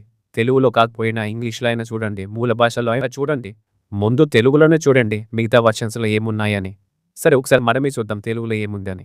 మనకు తెలుగులో వచ్చిన ఫస్ట్ బైబిల్ ఏంటి? చెన్నపూరి బైబిల్. ఆ తర్వాత బిఎస్ఐ ఓల్డ్ వర్షన్, ఆ తర్వాత బిఎస్ఐ న్యూ వర్షన్, ఆ తర్వాత WBTC వర్షన్. ఈ వర్షన్స్ అన్నిటిలో కూడా స్త్రీ అని ఆమె అని అంత చక్కగా ట్రాన్స్లేషన్ చేయలేదు కానీ చెప్తుంది, మాట్లాడుతుంది, అది, దానిని అని స్త్రీ గురించి మాట్లాడినట్టే ట్రాన్స్లేషన్ చేశారు కానీ ఆమె అని స్త్రీ అని మాత్రం కొంచెం క్లారిటీ మిస్ అయిందంతే. చెన్నపురి బైబుల్లో స్త్రీ అని ఆమె అని లేదు. ఓకే, BSI ఓల్డ్ వర్షన్ బైబుల్లో స్త్రీ అని ఆమె అని లేదు. అదే ఇప్పుడు మనం వాడుతున్న బైబిల్లో స్త్రీ అని ఆమె అని లేదు. ఓకే, BSI న్యూ వర్షన్లో కూడా స్త్రీ అని కానీ ఆమె అని కానీ లేదు. ఓకే, కానీ WBTC వర్షన్లో మాత్రమే జ్ఞానాన్ని స్త్రీతో పోల్చినట్టు సొలొమోనుగా రాశారు అని పైన హెడ్లైన్లో ఇచ్చాడు. ఇప్పుడు మనం ఎక్కువగా వాడుతున్నది BSI ఓల్డ్ వర్షన్. ఇది ఎక్కువగా అందుబాటులో ఉంది కదా అని చెప్పి ఇక ఇందులో ఏదుంటే అదే తీసుకోవాలి. ఇంకా కొంచెం కూడా పక్కకి తొంగి చూడకూడదు. అసలు దేవుడు మాట్లాడింది ఈ తెలుగు భాషలోనే, మోషే గారు కూడా ఈ తెలుగులోనే రాశారు అన్నంత రేంజ్లో బిల్డప్ ఇస్తారు మన BYY వాళ్ళు. సరే, ఇప్పుడు మనం తెలుగు వర్షన్స్లో చెక్ చేసాం కదా అక్కడ స్త్రీ అని ఆమె అని ఉందా అని. ఇప్పుడు ఇంగ్లీష్లో కూడా అలాగే చెక్ చేద్దాం. ఇంగ్లీష్లో చాలా వర్షన్స్ ఉన్నాయి కానీ జస్ట్ కొన్ని మాత్రమే చెక్ చేద్దాం మనం. అయితే ఇక్కడ ఒక విషయం చెప్పాలి మీకు. BYY వాళ్ళ దృష్టిలో వర్షన్స్ అంటే ఏంటో తెలుసా? ఎవరికి ఇష్టం వచ్చినట్టు వాళ్ళు మార్చి రాసుకోవడమే వర్షన్స్ అని అనుకుంటారు. బుర్ర తక్కువ వాళ్ళు కదా, అలాగే అనుకుంటారు. మరి అసలు వర్షన్ అంటే ఏంటంటే ఒక వచనాన్ని పదం టు పదం ట్రాన్స్లేషన్ చేస్తే అదొక వర్షన్. ఒక వచనంలో దాని భావాన్ని మొత్తం తీసుకొని ట్రాన్స్లేషన్ చేస్తే అదొక వర్షన్. గ్రాంధిక పదాలు వాడి ట్రాన్స్లేషన్ చేస్తే అదొక వర్షను. సరళమైన భాషలో ట్రాన్స్లేషన్ చేస్తే అదొక వర్షన్. ఓల్డ్ ఇంగ్లీష్లో ట్రాన్స్లేషన్ చేస్తే అదొక వర్షను. న్యూ ఇంగ్లీష్లో ట్రాన్స్లేషన్ చేస్తే అదొక వర్షన్. అంటే వాక్యం అర్థం చేసుకోవడానికి వివిధ కోణాల్లో చూస్తున్నామే కానీ భావాన్ని మార్చి ఎవరికి ఇష్టం వచ్చినట్టు వాళ్ళు రాసుకోవట్లేదు. రైట్, ఇప్పుడు ఇంగ్లీష్లో చాలా వర్షన్స్ ఉన్నాయి కదా, ఇప్పుడు అందులో కొన్నిటిని మాత్రమే మనం తీసుకొని అందులో సొలొమోను గారు జ్ఞానాన్ని స్త్రీగా వర్ణించి చెప్పారా లేదా, ఇంగ్లీష్లో షీ అని హర్ అని ట్రాన్స్లేషన్ చేశారా లేదా అన్నది దడ చూపిస్తాను. ఇప్పుడు కళ్ళు బాగా పెద్దగా తెరిచి లేదా పెద్ద కళ్ళజోడు పెట్టుకొని చూడండి ఒకసారి. రైట్, సామెతల గ్రంథం 8వ అధ్యాయంలో 1వ వచనాన్ని కొన్ని ఇంగ్లీష్ వర్షన్స్లో చూద్దాం. NIV version her, NIV version her, ESV version her, BSB version her, King James version her, New King James version her, New American Standard Bible her, New American Standard Bible 1995 her, New American Standard Bible 1977 her, Legacy Standard Bible her, Amplified Bible her, Christian Standard Bible her, Holman Christian Standard Bible her, American Standard Version her, English Revised Version her, Good News Translation her, international standard Version her, NET Bible her, new heart English Bible her, Webster's Bible translation her, majority standard Bible her, world English Bible version her. అమ్మయ్య, అయిపోయాయి. చెప్పి నాకు ఆయాసం వేసింది. కొన్ని వర్షన్స్లోనే చూస్తే ఇంతుంటే ఇక అన్ని వర్షన్స్లో చూస్తే అది కూడా మనం చూసింది సామెతల గ్రంథం 8వ అధ్యాయం 1వ వచనాన్ని మాత్రమే. అందుకే హర్ అని మాత్రమే మనకు కనిపించింది. ఇక 2వ వచనాన్ని కూడా చూస్తే అన్ని వర్షన్స్లో షీ అనే కనిపిస్తుంది. ఎందుకు షీ అని హర్ అని ఇంగ్లీష్లో ట్రాన్స్లేషన్ చేశారు అంటే మూల భాష అయిన హిబ్రూలో కూడా స్త్రీగానే చెప్పబడింది కాబట్టి ఇంగ్లీష్లో కూడా అలాగే ట్రాన్స్లేషన్ చేశారు. ఇప్పుడు ఇదంతా చూసిన తర్వాత మనం 2 విషయాల్లో బుద్ధి తెచ్చుకోవాలి. ఏంటంటే, ఒకటి, మనకేదైనా ఒక విషయం ఒక వర్షంలో అర్థం కాకపోతే నోటికొచ్చినట్టు వాగకుండా మన సొంత చెత్త ఆలోచనలు ఆ వచనం పైన రుద్దకుండా మిగతా వర్షన్స్లో కూడా చెక్ చేద్దాం అనేటువంటి బుద్ధి రావాలి. 2, మనం ఎన్ని వర్షన్స్లో చెక్ చేసినా ఒరిజినలే కాబట్టి ఒరిజినల్ లాంగ్వేజెస్ రూట్ లాంగ్వేజెస్లోనికి వెళ్ళి కూడా ఒకసారి చూద్దాము అన్న బుద్ధి రావాలి. ఫ్యూచర్లో మీకు ఆ బుద్ధి వస్తుందేమో చూద్దాం. మళ్ళీ ఇప్పటికైనా అర్థమైందా? సొలొమోను గారు పర్సానిఫికేషన్ అనే అలంకారాన్ని వాడి జ్ఞానము అనే గుణానికి స్త్రీ వ్యక్తిత్వాన్ని ఆపాదించి రాసిందే కానీ ఆ జ్ఞానము నిజంగా స్త్రీ అని కాదు, ఆ జ్ఞానము పురుషుడు కాదు, ఆ జ్ఞానము యేసుక్రీస్తు వారు అంతకన్నా కాదు అని ఇంత క్లియర్గా ఇన్ని వర్షన్స్లో సామెతల గ్రంథం 8వ అధ్యాయంలో ఉన్నది స్త్రీ అనే హర్ అనే షీ అని ఇంత క్లారిటీగా చెప్తున్నా కూడా మీకు కళ్ళు కనిపించట్లేదా? ఇప్పుడు సంతోష్ కుమార్ గారు కానీ, రాంబాబు గారు కానీ, హసన్ బాబు గారు కానీ ఏమంటారు? అసలు మూల భాషలు అన్నవే మనకు అవసరం లేదు అని అంటారు వాళ్ళు. దానికోసం ఆ బైబిల్లోనికి ఈ బైబిల్లోనికి వెళ్ళవలసిన అవసరత లేదు అనేది నా భావన. ఇప్పుడే కాదు, నేను ఇంతకు ముందు నుంచే చెప్తూనే ఉన్నాను. ఏమని? మూల భాషలు అనగానే బీవైవై వాళ్ళు 10 కిలోమీటర్లు పారిపోతారని. ఎందుకో తెలుసా? ఇందుకే. మూల భాషల్లోనికి వెళ్ళి చెప్పారనుకోండి, వీళ్ళ నాటకాలు ఏవి కుదరవన్నమాట. అందుకే డీవైవై వాళ్ళకి మూల భాషలు అంటే గుండెల్లో దడబుడుతుంది. కనీసం ఇంగ్లీష్ లాంగ్వేజ్లో కూడా వీళ్ళ ఆటలు సాగవు. అయినా నాకు ఒక డౌటు, మీరు తెలుగు రాష్ట్రాలలో పుట్టారు కాబట్టి, మీ మాతృభాష తెలుగు కాబట్టి, మీరు వాడేది BSI old version Telugu Bible మాత్రమే కాబట్టి, సామెతల గ్రంథం 8వ అధ్యాయంలో ఉన్న జ్ఞానము స్త్రీ అని గాని ఆమె అని గాని తెలుగులో క్లారిటీగా లేదు కాబట్టి, అక్కడ ఉన్నది ఒకవేళ యేసుక్రీస్తు గారేమో అని మీరు పొరపాటు పడ్డారు అనుకోవచ్చు. అయితే ఒకవేళ మీరు ఇంగ్లీష్ దేశాలలో పుట్టింటే, ఇంగ్లీష్ బైబిల్స్ అన్నిటిలో కూడా షీ అని హర్ అని, సామెతల గ్రంథం 8వ అధ్యాయంలో ఉన్నది స్త్రీ అని చాలా క్లారిటీగా ఉంది కదా. అప్పుడు కూడా మీరు ఆ జ్ఞానమనే స్త్రీని యేసుక్రీస్తు వారు అని చెప్పేవాళ్ళ అని నా డౌటు. కానీ బీవైవైలో ఉన్న బానిసలు, అంధభక్తులు ఇవేవి పట్టించుకోరు, ఇవేవి ఆలోచించారనమాట. ఎందుకంటే వాళ్ళు ఏం చెప్తే అది ఎర్రి గొర్రెల్లాగా గుడ్డిగా నమ్ముతారు కాబట్టి. మనకు మూల భాషలు అవసరం లేదు, తెలుగు బైబిల్ ఉంటే సరిపోతుంది అని ఒక్క మాట చెప్తే చాలు. ఇంకా మీరేం చెప్తే అదే కరెక్టే అని ఎర్రి గొర్రెల్లాగా వాళ్ళు చెప్పిందే వింటారు. అసలు మూల భాషల్లోనికి వెళ్లాల్సిన అవసరం మనకు లేదు, తెలుగు బైబిల్ చదువుకుంటే సరిపోతుంది అని వీళ్ళు అంటారు కదా. సో మీరేం చేస్తారంటే వీళ్ళ దగ్గరికి వెళ్ళి, అయ్యా రాంబాబు గారు, అయ్యా సంతోష్ కుమార్ గారు, అయ్యా ప్రసన్న బాబు గారు, తెలుగు తెలుగు తెలుగు తెలుగు తెలుగే బెటరు అని అంటున్నారు కదా. మరి మీ పిల్లల్ని స్కూల్లో జాయిన్ చేసినప్పుడు తెలుగు మీడియంలో జాయిన్ చేశారా, ఇంగ్లీష్ మీడియంలో జాయిన్ చేశారా అని అడగండి. అప్పుడు వాళ్ళు చెప్తారు ఇంగ్లీష్ మీడియంలోనే జాయిన్ చేశాము అని. అప్పుడు మీరు మరి బైబిల్ విషయంలో తెలుగు తెలుగు తెలుగు తెలుగు అని చచ్చిపోతున్నారు కదా, మరి మీ పిల్లల్ని మాత్రం ఇంగ్లీష్ మీడియంలో ఎందుకు జాయిన్ చేశారు అని అడగండి. అప్పుడు వాళ్ళు అంటారు, అరే ఇంగ్లీష్ లేకపోతే ఎట్లా, ఇంగ్లీష్ అన్నది చాలా అవసరం కదా అని అంటారు. మరి లోక జ్ఞానానికి సంబంధించి ఇంగ్లీష్ భాష ఇంత ముఖ్యము అని మీకు అనిపించినప్పుడు, సత్యవాక్యాన్ని సరిగా విభజించడానికి ఇంగ్లీష్ భాష కానీ మూల భాషలు కానీ అవసరం లేదా అని అడగండి. మన పిడి సుందరరావు గారి దగ్గరికి వెళ్ళి కూడా అడగండి, అయ్యా మీ మనవడిని ఇక్కడే తెలుగు రాష్ట్రాల్లో చదివించవచ్చు కదా, ఎందుకు మీరు దుబాయ్ పంపించారు అని అడగండి. ఈ లోక జ్ఞానాన్ని నేర్చుకోవడానికైతే ఇంగ్లీష్ భాష బాగా అవసరమంట, కానీ సత్యవాక్యాన్ని సరిగా విభజించడానికి ఇంగ్లీషు భాష అవసరము, మూల భాషలు అవసరము అని అంటే, అయ్యయ్యయ్యో వద్దు వద్దు వద్దు, మనకు తెలుగు బైబిలే చాలు, అది సరిపోతుంది అని అంటారు. పెద్ద దొంగలు మీరు. మిమ్మల్ని నమ్ముకొని ఉన్న కొన్ని వేల మందిని ఇంకా ఎన్ని సంవత్సరాలు ఎర్రి పప్పల్ని చేస్తారో మీకే తెలియాలి. మరి మీరంతా బీవైవైకి బానిసలుగా ఉండి దానికి ఊడిగం చేసుకుంటూ ఉంటూ ఆ ప్రసన్నబాబుకి, పీరి సుందరరావుకి వీళ్లకు భక్తులైపోయి వాళ్ళు ఏం చెప్తే అది గుట్టిగా ఎర్రి గొర్రెల్లాగా నమ్మితే మీ బతుకులు ఇట్లనే ఉంటాయి, ఇంకా ఎప్పటికీ మారవు. అందుకే ఇప్పటికైనా మేల్కోండి, వాళ్ళు చేస్తున్న చెత్తబోధలను ప్రశ్నించండి. ఇప్పుడు సామెతల గ్రంథం 8వ అధ్యాయంలో ఉన్న జ్ఞానము యేసుక్రీస్తు అని అంటారు కదా. నేను ఇందాక కొన్ని ప్రశ్నలు అడగమని చెప్పాను కదా, అవన్నీ అడగండి. ఇంకా కొన్ని ప్రశ్నలు కూడా అడగండి. అయ్యా సామెతల గ్రంథం 1వ అధ్యాయం 8వ వచనంలో జ్ఞానము ఘోషించుచున్నది, వివేచన తన స్వరమును వినిపించుచున్నది అనుంది కదా. ఇక్కడ జ్ఞానము అంటే యేసుక్రీస్తు అని చెప్పారు. మరి వివేచన అంటే ఎవరు, పరిశుద్ధాత్మనా లేకపోతే పీడి సుందరరావు గారా అని అడగండి. అలాగే 8వ అధ్యాయంలో జ్ఞానాన్ని స్త్రీగా పోల్చాడు కదా, మరి ఈ జ్ఞానం అనే స్త్రీని యేసుక్రీస్తు అని అన్నారు. మరి 9వ అధ్యాయంలో బుద్ధిహీనతను కూడా స్త్రీగా పోల్చారు కదా, ఈ బుద్ధిహీనత అంటే ఎవరు, సాతానా లేకపోతే పీడి సుందరరావు గారా అని అడగండి. ఇంకా ఏమడుగుతారంటే సామెతల గ్రంథంలో బుద్ధి, వివేచన, జ్ఞానము, తెలివి, వివేకము ఇలా పర్యాయ పదాలు చాలా వాడబడ్డాయి. అలాంటప్పుడు మీరు జ్ఞానము అన్నదానికి మాత్రమే యేసుక్రీస్తు అని ఎందుకు తీసుకున్నారో, బుద్ధి, వివేకము, తెలివి ఇలాంటి వాటికి మరి ఎందుకు ఏవి తీసుకోలేదు, కేవలం జ్ఞానము అన్న దగ్గర మాత్రమే యేసుక్రీస్తుని ఎందుకు తీసుకున్నారు అని అడగండి.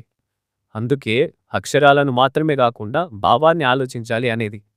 కాబట్టి అక్షరాలు వద్దు మనకి, భావం, బైబిల్లోని భావాలను బయటికి తీసుకురండి, అప్పుడే మీకు అర్థమవుతుంది. అసలు సామెతల గ్రంథంలో 1వ అధ్యాయం నుంచి 9వ అధ్యాయం వరకు ఏముందో అన్నది సరిగ్గా చూడకుండా అందులో ఉన్న భావాన్ని పక్కన పెట్టేసి జ్ఞానము అన్నదానిని అక్షరార్థంగా తీసుకొని ఇక్కడున్నది యేసుక్రీస్తు అని చెప్పిందెవరు మరి, ఇది అలంకారంగా రాయబడింది అని దాని భావాన్ని మర్చిపోయి ఈ వచనాన్ని బట్టి యేసుక్రీస్తు వారు పుట్టినవాడు అని చెప్పింది ఎవరు మరి, మీరే కదా. చేసేది లేదు కానీ డైలాగులు మాత్రం చెప్తారు బాగా మీసాలు తిప్పుకొని. నిన్ను చూస్తే నాశయం పడుతుంది. ఎలా ఇంకొక ప్రశ్న కూడా మీరు ఖచ్చితంగా అడగాలి. ఏంటంటే సామెతల గ్రంథంలో 31 అధ్యాయాలు ఉన్నాయి కదా, 31 అధ్యాయాలలో కూడా జ్ఞానము జ్ఞానము అన్న పదం వాడబడింది. ప్రతి అధ్యాయంలో కూడా ఆ పదం ఉంటుంది.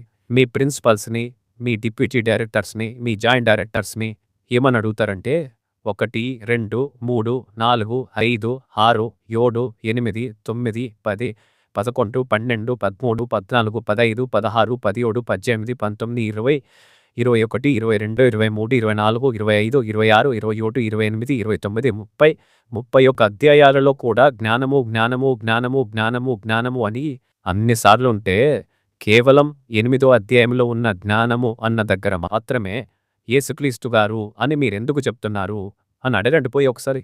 అప్పుడు చెప్తారు వాళ్ళు మీకు ఏమని, ఇక్కడ 8వ అధ్యాయంలో జ్ఞానము కలువజేయబడినట్టుగా పుట్టినట్టుగా ఉంది కదా, మనం యేసుక్రీస్తుని పరలోకంలో పుట్టినవాడదే చెప్తాం కదా, అందుకే ఈ జ్ఞానము అన్న దగ్గర యేసుక్రీస్తు అని పెడితే యేసుక్రీస్తు వారు పుట్టినవాడు అని మనం నమ్మేటువంటి చెత్త సిద్ధాంతాన్ని కరెక్టు అన్నట్టుగానే నమ్మించి జనాలను బాగా మోసం చేయొచ్చు. కాబట్టే ఈ 8వ అధ్యాయంలో మాత్రమే ఈ జ్ఞానం దగ్గర యేసుక్రీస్తు అని పెట్టాము అని చెప్తారు. అప్పుడు మీకు బీవైవేలో ఉన్న బోధలు ఎంత దుర్మార్గమైనవి అని అర్థమవుతుంది. 1 కొరింథీ పత్రిక 1వ అధ్యాయం 24వ వచనంలో క్రీస్తు దేవుడి జ్ఞానం ఏమన్నాడు అంటే సామెతల గ్రంథం 8వ అధ్యాయంలో ఉన్న జ్ఞానం యేసుక్రీస్తు అని అంటారు. బుద్ధుందా అసలు మీకు? అదే 1 కొరింథీ పత్రిక 13వ అధ్యాయం 8వ వచనంలో జ్ఞానమైనను నిరర్థకమగును అని ఉంటుంది. మరి ఇప్పుడు జ్ఞానము అంటే యేసుక్రీస్తు కదా అని చెప్పి ఇక్కడున్న జ్ఞానం దగ్గర యేసుక్రీస్తు అని పెట్టి యేసుక్రీస్తు వారు నిరర్థకమైపోతారు అని చెప్తారా మీరు? అక్కడెక్కడో ఉన్న సామెతంలోని జ్ఞానం దగ్గరికి వెళ్ళే కంటే అదే 1 కొరింథీ పత్రికలోనే జ్ఞానం గురించి మాట్లాడుతూ అది నిరర్థకమవుతుంది అని చెప్పాడు కదా పౌలు గారు. సో యేసుక్రీస్తు వారు నిరర్థకమవుతారా అని చెప్పండి మీకు దమ్ముంటే. ఆహా, అలా కాదు. జ్ఞానము అని ఉన్న ప్రతి చోట యేసుక్రీస్తు అని పెట్టకూడదు, సందర్భాన్ని బట్టే తీసుకోవాలి అని అంటారు. అసలు ముందు సందర్భం తెలియనిదే వీళ్ళకి. సందర్భం తెలీదు, పాడు తెలీదు, కానీ సందర్భాన్ని బట్టి తీసుకోవాలి అని డైలాగులు మాత్రం బాగా కొడతారు. వీళ్ళు మాత్రం సామెతలు 8వ అధ్యాయంలో ఉన్న జ్ఞానము అన్న దగ్గర యేసుక్రీస్తు అని పెట్టేస్తారు. క్రీస్తు దేవుని జ్ఞానమై ఉన్నాడు అన్న మాటను తీసుకుని సామెతలు 8లోని జ్ఞానం దగ్గర యేసుక్రీస్తు అని అంటారు. అసలు పౌలు గారు చెప్పిన విషయానికి సొలొమోను గారు చెప్పిన విషయానికి ఏమైనా కనెక్షన్ ఉందా అసలు? 1 కొరింథీ పత్రికలో పౌలు గారు సిలువను గురించి, రక్షణ గురించి మాట్లాడుతున్నారు. సామెతల గ్రంథం 8వ అధ్యాయంలో సొలొమోను గారు జ్ఞానం యొక్క ప్రాముఖ్యతను తెలియజేయడానికి జ్ఞానాన్ని స్త్రీగా వర్ణించి చెప్తున్నాడు. పౌలు గారు మాట్లాడుతున్నది నిజమైన యేసుక్రీస్తు గారి గురించి, సొలొమోను గారు మాట్లాడుతున్నది అలంకారంగా స్త్రీగా వర్ణించబడుతున్న జ్ఞానం గురించి. మరి అలాంటప్పుడు ఆ సందర్భము ఈ సందర్భము ఒకటే ఎలా అవుతాయి? ఈ సందర్భంలో పౌలు గారు రక్షణ సిద్ధాంతాన్ని గురించి మాట్లాడుతున్నారు. సామెతల గ్రంథంలో సొలొమోను గారు పోయిటిక్ స్టైల్లో అలంకారంగా రాస్తున్నారు. ఆ సందర్భానికి ఈ సందర్భానికి ఆకాశానికి భూమికి ఉన్నంత తేడా ఉంది. అయినా కూడా మీరేం చేశారు? ఆ జ్ఞానము ఈ జ్ఞానము ఒకటే అని లింక్ చేసేసి యేసుక్రీస్తు వాడు పుట్టినవాడు అని చెప్పేశారు. యాకోబు పత్రిక 3వ అధ్యాయము 17వ వచనంలో కూడా పైనుండి వచ్చు జ్ఞానము అని ఉంటుంది. ఆ వచనాన్ని చూపించు కూడా పైనుంచి వచ్చిన జ్ఞానం ఎవరు? యేసుక్రీస్తే కదా అని చెప్పి, సో జ్ఞానం అంటే యేసుక్రీస్తే కాబట్టి సామెతల గ్రంథం 8లో ఉన్న జ్ఞానం యేసుక్రీస్తే అని చెప్తారు. సందర్భం తెరిస్తే కదా మనోళ్ళకి. అక్కడున్న సందర్భమేంటి? భూసంబంధమైన జ్ఞానం గలవాడు అసూయతోన, స్వార్థంతోన, కలహంతోన, మత్సరంతోన నిండి ఉంటాడు. కానీ పైనుంచి వచ్చే జ్ఞానము అది దేవుడిచ్చేది కదా. ఆ దేవుడిచ్చే జ్ఞానము పవిత్రమైనది, సమాధానకరమైనది, మృదువైనది, వేషధారణ లేనిది, కనికరముతో నిండినది, పక్షపాతము లేనిది. దేవుడిచ్చే ఈ జ్ఞానాన్ని కలిగినవాడు మంచి ప్రవర్తనను తన క్రియలలో చూపిస్తాడు అని యాకోబు గారు చెప్తున్నారు. ఈ లోక జ్ఞానానికి దేవుడిచ్చేటువంటి జ్ఞానానికి తేడా ఏంటి అన్నది చెప్తున్నారు యాకోబు గారు. సో అప్పుడు మనం ఏం చేయాలి? దేవుడిచ్చే జ్ఞానం ఎంత గొప్పది అన్నది చెప్పాలే గాని ఇక్కడుండే జ్ఞానం యేసుక్రీస్తు అని కాదు చెప్పాల్సింది. ఎందుకంటే యాకోబు గారి ఉద్దేశం అది కాదు. సందర్భం ఏంటి అన్నది తెలియకపోతే ఇలాగే ఉంటది. ఇంకా 1వ అధ్యాయం 5వ వచనంలో కూడా మీలో ఎవరికైనా జ్ఞానం కొదువుగా ఉంటే దేవుణ్ణి అడగండి, దేవుడిస్తాడు అని చెప్తున్నాడు యాకోబు గారు. సో ఇది దేవుడిచ్చే జ్ఞానమే కానీ యేసుక్రీస్తు గారు కాదు. దేవుడిచ్చే జ్ఞానమే యేసుక్రీస్తు అని అనుకుంటే సొలొమోను గారికి కూడా దేవుడి జ్ఞానాన్ని ఇచ్చాడు అంటే అప్పుడు సొలొమోను గారికి దేవుడు యేసుక్రీస్తు గారిని ఇచ్చాడా? కామన్ సెన్స్తో మాట్లాడతారా? కామన్ సెన్స్ లేకుండా మాట్లాడతారా మీరు? జ్ఞానము అని ఉన్న ప్రతి చోట యేసుక్రీస్తు అని తీసుకోలేం కదా. ఎలా తీసుకుంటాం అలా? ఇప్పుడు దేవుని వాక్యము అంటే యేసుక్రీస్తు గారు. ఇప్పుడు నా చేతిలో బైబిల్ పట్టుకొని నా చేతిలో దేవుని వాక్యము ఉంది అని నేను అంటాను. అప్పుడు దేవుని వాక్యం అంటే యేసుక్రీస్తు కాబట్టి నీ చేతిలో యేసుక్రీస్తు గారు ఉన్నారు అని అంటారా మీరు? మీరు అన్నా అంటారేమో బుర్ర తక్కువ వాళ్ళు కాబట్టి. బుద్ధున్నాడు ఎవడు అలా అనడు. అలా చెప్తే ఎవడైనా ఎర్రోడు అవుతాడు కానీ జ్ఞానవంతుడు ఎలా అవుతాడు? మరి అలాంటప్పుడు సామెతల గ్రంథం 8వ అధ్యాయంలో జ్ఞానం దగ్గరికి వెళ్ళి అక్కడ యేసుక్రీస్తు అని ఎట్లా చెప్తారు అసలు మీరు? సందర్భంతో సంబంధం లేకుండా, కాలంతో సంబంధం లేకుండా, రచయిత యొక్క ఉద్దేశంతో సంబంధం లేకుండా మీకు ఏది నచ్చితే అది పెట్టేసి యేసుక్రీస్తు వారు కలుగజేయబడినవాడు, యేసుక్రీస్తు వారు పుట్టినవాడు అని చెప్పి మీరు నమ్మే చెత్త సిద్ధాంతాన్ని సమర్థించుకుంటారా? అసలు దేవుడంటే భయం ఉంటే కదా మీకు. ఆయన పుట్టాడు అని ఎక్కడుంది అంటే ఎక్కడికి వెళ్తాం మనం మొదట? సామెతల గ్రంథం చూద్దాం. పరలోకంలో పుట్టాడు అన్నది, పరలోకంలో పుట్టాడు అన్న దానికి ఏదైనా అనువాలు చెప్పండి. లోకంలో ఉన్నాడు. పుట్టాడన్న చూపించాలి. జ్ఞానం సామెతల గ్రంథం తీసుకుంటాడు. ఓకే, 8వ అధ్యాయం తీసుకుంటే యేసు ప్రభు అంటే జ్ఞానం ఘోషిస్తున్నాడని మాట్లాడుతూ ఈ జ్ఞానము యేసుక్రీస్తే, యేసుక్రీస్తే, ఇక వేరే ఆలోచించటానికి లేదు. జ్ఞానం అంటే యేసుక్రీస్తు, అందులో డౌటే లేదు. ఇదిగో చూసారా, ఇది వీళ్ళ మహాజ్ఞానం. యేసుక్రీస్తు వారిని పుట్టాడని చూపించడానికి ప్రతి వాడు సామెతల గ్రంథం 8వ అధ్యాయం దగ్గరికి వెళ్ళటమే. పర్సానిఫికేషన్ అనే అలంకారం ద్వారా జ్ఞానాన్ని స్త్రీగా వర్ణించి రాస్తే ఆ జ్ఞానం అనే స్త్రీని యేసుక్రీస్తు గారు అని చెప్పే స్థాయికి వెళ్ళిపోయారు వీళ్ళు. అది వీళ్ళ మహాజ్ఞానం. ఒక స్త్రీని, ఒక ఆడామెను యేసుక్రీస్తు అని చెప్తున్నారు అంటే నిజంగానే ప్రపంచంలో ఎక్కడా లేదు జ్ఞానం. మీ దగ్గరే, కేవలం BYV దగ్గరే ఉంటుంది. ఎందుకంటే బైబిల్లో సబ్జెక్ట్ లేదు. సబ్జెక్ట్ ఉందంటే అది బైబిల్ ఓపెన్ యూనివర్సిటీస్ ఇండియా ఇంటర్నేషనల్లోనే ఉంది. బైబిల్గా చెప్పడం అంటే care of address is BOUI Christ church మాత్రమే ప్రపంచంలో. ఎవడు ఒప్పుకోకపోయినా డోంట్ కేర్. బైబిల్గా చెప్పడం అంటే ఏంటో తెలుసా? ఒక స్త్రీని, ఒక ఆడేమను యేసుక్రీస్తు వారు అని చెప్పడమే వీళ్ళ జ్ఞానం. నిజంగానే ప్రపంచంలో 1 and only BYY మాత్రమే ఇలా చెప్తుంది. 1 and only BYY అంట. ఐ డోంట్ కేర్ అంట. సరే, మీ నాయకుడు అంటే బుద్ధి గడ్డి తిని నోటుకొచ్చింది వాగుతారు. మీకు బుద్ధి ఎవరి కింద ఉండే మీకు? అసలు దేవుణ్ణి పుట్టినవాడు అంటుంటే, కలుగజేయబడినవాడు అంటుంటే, అరే దేవుణ్ణి ఇలా ఎలా అంటారు అన్న కోపం రావా మీకు అసలు? ఇలాంటి పనికిరాని బోధలు వింటూ ఉన్నప్పుడు ప్రశ్నించడం మానేసి మీరు చెవులు చాటంత చేసుకొని వింటూ భలే భలే మా వాళ్ళు భలే కరెక్ట్గా చెప్తారు అని అనుకుంటారా? ముందు మీకు బుద్ధి లేదు ఫస్ట్. మోసపోయే వాళ్ళు ఉన్నంతకాలము మోసం చేసేవాడు ఉంటూనే ఉంటాడు కాబట్టి మీరు మోసపోయినంతకాలం వీళ్ళ ఆటలు సాగుతూనే ఉంటాయి. అందుకే ప్రశ్నించాలి. దేవుడైన యేసుక్రీస్తునే పుట్టినవాడు అని కలగజేయబడినవాడు అని అంటారా? అసలు క్రైస్తవుడేనా మీరు? మీకన్నా మతం మొదలునేమో అయిపోయింది. ఇంకా BYY టైం అయిపోయింది. మీ దుకాణం సర్దేసుకోవాల్సిందే. ఇంకా దేవుడు ఇంతకాలం మారడానికి అవకాశం ఇచ్చాడు మీకు. మీకుండే గర్వం వలన అది తెలియట్లేదు కానీ దేవుడైన యేసుక్రీస్తు గారిని బిచ్చగాడుగా చూపించినప్పుడే మీ పతనం స్టార్ట్ అయిపోయింది. BYY పతనం. అసలు మీకున్నంత గర్వము, మీకున్నంత పొగరు ఎవరికైనా ఉంటుందా? ప్రపంచంలో ఎక్కడ లేని మహాజ్ఞానం BYYలోనే ఉంటుందంట. అసలు జ్ఞానము అన్న పదాన్ని ఎలా అర్థం చేసుకోవాలో తెలీదు. వీళ్ళు మహాజ్ఞానులంట. పుట్టినవాడు దేవుడు ఎలా అవుతాడు అన్న కనీస జ్ఞానం లేకుండా ఏది పడితే అది చెప్పడమే. కనీసం ఇప్పటినుంచైనా మీరు వినే బోధనని జాగ్రత్తగా చూసుకోండి. కొంచెం ఏది పడితే అది గుట్టిగా నమ్మకండి. జ్ఞానం అనే స్త్రీ జార స్త్రీ లాంటివి కాదు, బుద్ధిహీనత అనే స్త్రీ వంటిది కాదు అని జ్ఞానము యొక్క ప్రాముఖ్యతను తెలియజేయడానికే పర్సానిఫికేషన్ అనే అలంకారం ద్వారా జ్ఞానము అనే ఒక గుణానికి స్త్రీ వ్యక్తిత్వాన్ని ఆపాదించి అలంకార పద్ధతిలో రాసిందే తప్ప ఇక్కడున్నది నిజంగానే స్త్రీ అని కాదు. ఇక పురుషుడంత మాత్రము కాదు, యేసుక్రీస్తు వారు అంతకన్నా కాదింక. అసలు అక్కడున్న సందర్భానికి యేసుక్రీస్తు గారికి ఏ మాత్రం సంబంధమే లేదు. ఈ విషయం మీకు కూడా ఈ పాటికి అర్థమైపోయి ఉంటుంది. కాబట్టి యేసుక్రీస్తు వారు పుట్టినవాడు అంటే నమ్మకండి. బాగుంది. అయితే జ్ఞానానికి ఫీలింగ్స్ ఉంటాయా? అది వ్యక్తి కాకపోతే జ్ఞానానికి ఫీలింగ్స్ ఉంటాయా? అందుకే నేను స్టార్టింగ్లోనే చెప్పాను ఏమని, అలంకారాలు అన్న వాటిపైన కూడా కాస్త అవగాహన కలిగి ఉంటే మంచిది అని. ఎందుకంటే అసలు పర్సానిఫికేషన్ అంటే ఏంటి? మానవీకరణ. అలంకారం అంటే ఏంటి? మనిషి కాని దేనికైనా కూడా మనిషి లక్షణాలను, మనిషి గుణాలను, మనిషి క్రియలను ఆపాదించి చెప్పటమే మానవీకరణ, పర్సానిఫికేషన్, అలంకారం. మరి జ్ఞానాన్ని స్త్రీగా వర్ణించి చెప్పినప్పుడు ఆ జ్ఞానము ఒక స్త్రీలాగా, ఒక మనిషిలాగానే కదా ఉంటుంది. ఫీలింగ్స్ అన్నవి మనిషికే కాదు, మనిషిగా వర్ణించిన దానికి కూడా ఉంటాయి. మీ మధ్యకి ఈ బొంకురి బ్యాచ్ వాళ్ళు యేసుక్రీస్తుని దేవుడు కాదు అనేవాళ్ళు, యేసుక్రీస్తు చిన్న దేవుడు అనేవాళ్ళు, ఆయన పుట్టినవాడు కలుగజేయబడినవాడు అనే ఈ బీవైవై వాళ్ళు వస్తే మాత్రం వాళ్ళని తన్ని తరిమేయండి. వద్దులే తన్నకండి పాపం గాని తరిమేయండి పోని. అలా తరిమేస్తేనే మీ పిల్లల భవిష్యత్తు చక్కగా ఉంటది.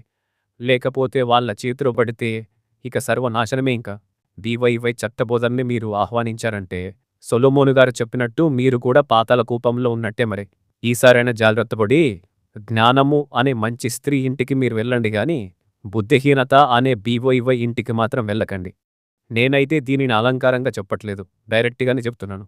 ఇప్పుడు మనం ఇంత క్లియర్గా చెప్పాం కదా, అయినా వాళ్ళు అరే రే మేము ఇన్ని రోజులు తప్పు చేశామే, ఇక్కడ జ్ఞానము అనే స్త్రీని యేసుక్రీస్తాను అనుకున్నామే, ఆయన పుట్టినవాడు అనుకున్నామే. కాదు కదా, అయితే మన దేవుడైన యేసుక్రీస్తు చాలా గొప్పవాడు, ఆయన పుట్టినవాడు కాదు అని సంతోషపడతారా? పడరు. వాళ్ళు తప్పును కరెక్ట్ చేసుకోరు, యేసుక్రీస్తు వారిని గొప్పగా కూడా చూడరు. అయినా తప్పును ఒప్పుకొని సరిచేసుకునే మనసు, తగ్గింపు గుణము మన బీవైవై వాళ్ళకి ఎప్పుడు రావాలి? సరేలే, సామెతల గ్రంథం 8వ అధ్యాయంలో ఉన్న జ్ఞానం యేసుక్రీస్తు కాదులే. ఓకే, అయితే మేం మిగతా వచనాలు చూపించి కూడా యేసుక్రీస్తు వారు పుట్టాడు అని చెప్తాము అని అంటారు.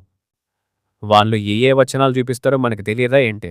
యేసుక్రీస్తు వారు పుట్టినవాడు అని చెప్పడానికి ముఖ్యంగా 4 వచనాలు చూపిస్తారు వీళ్ళు.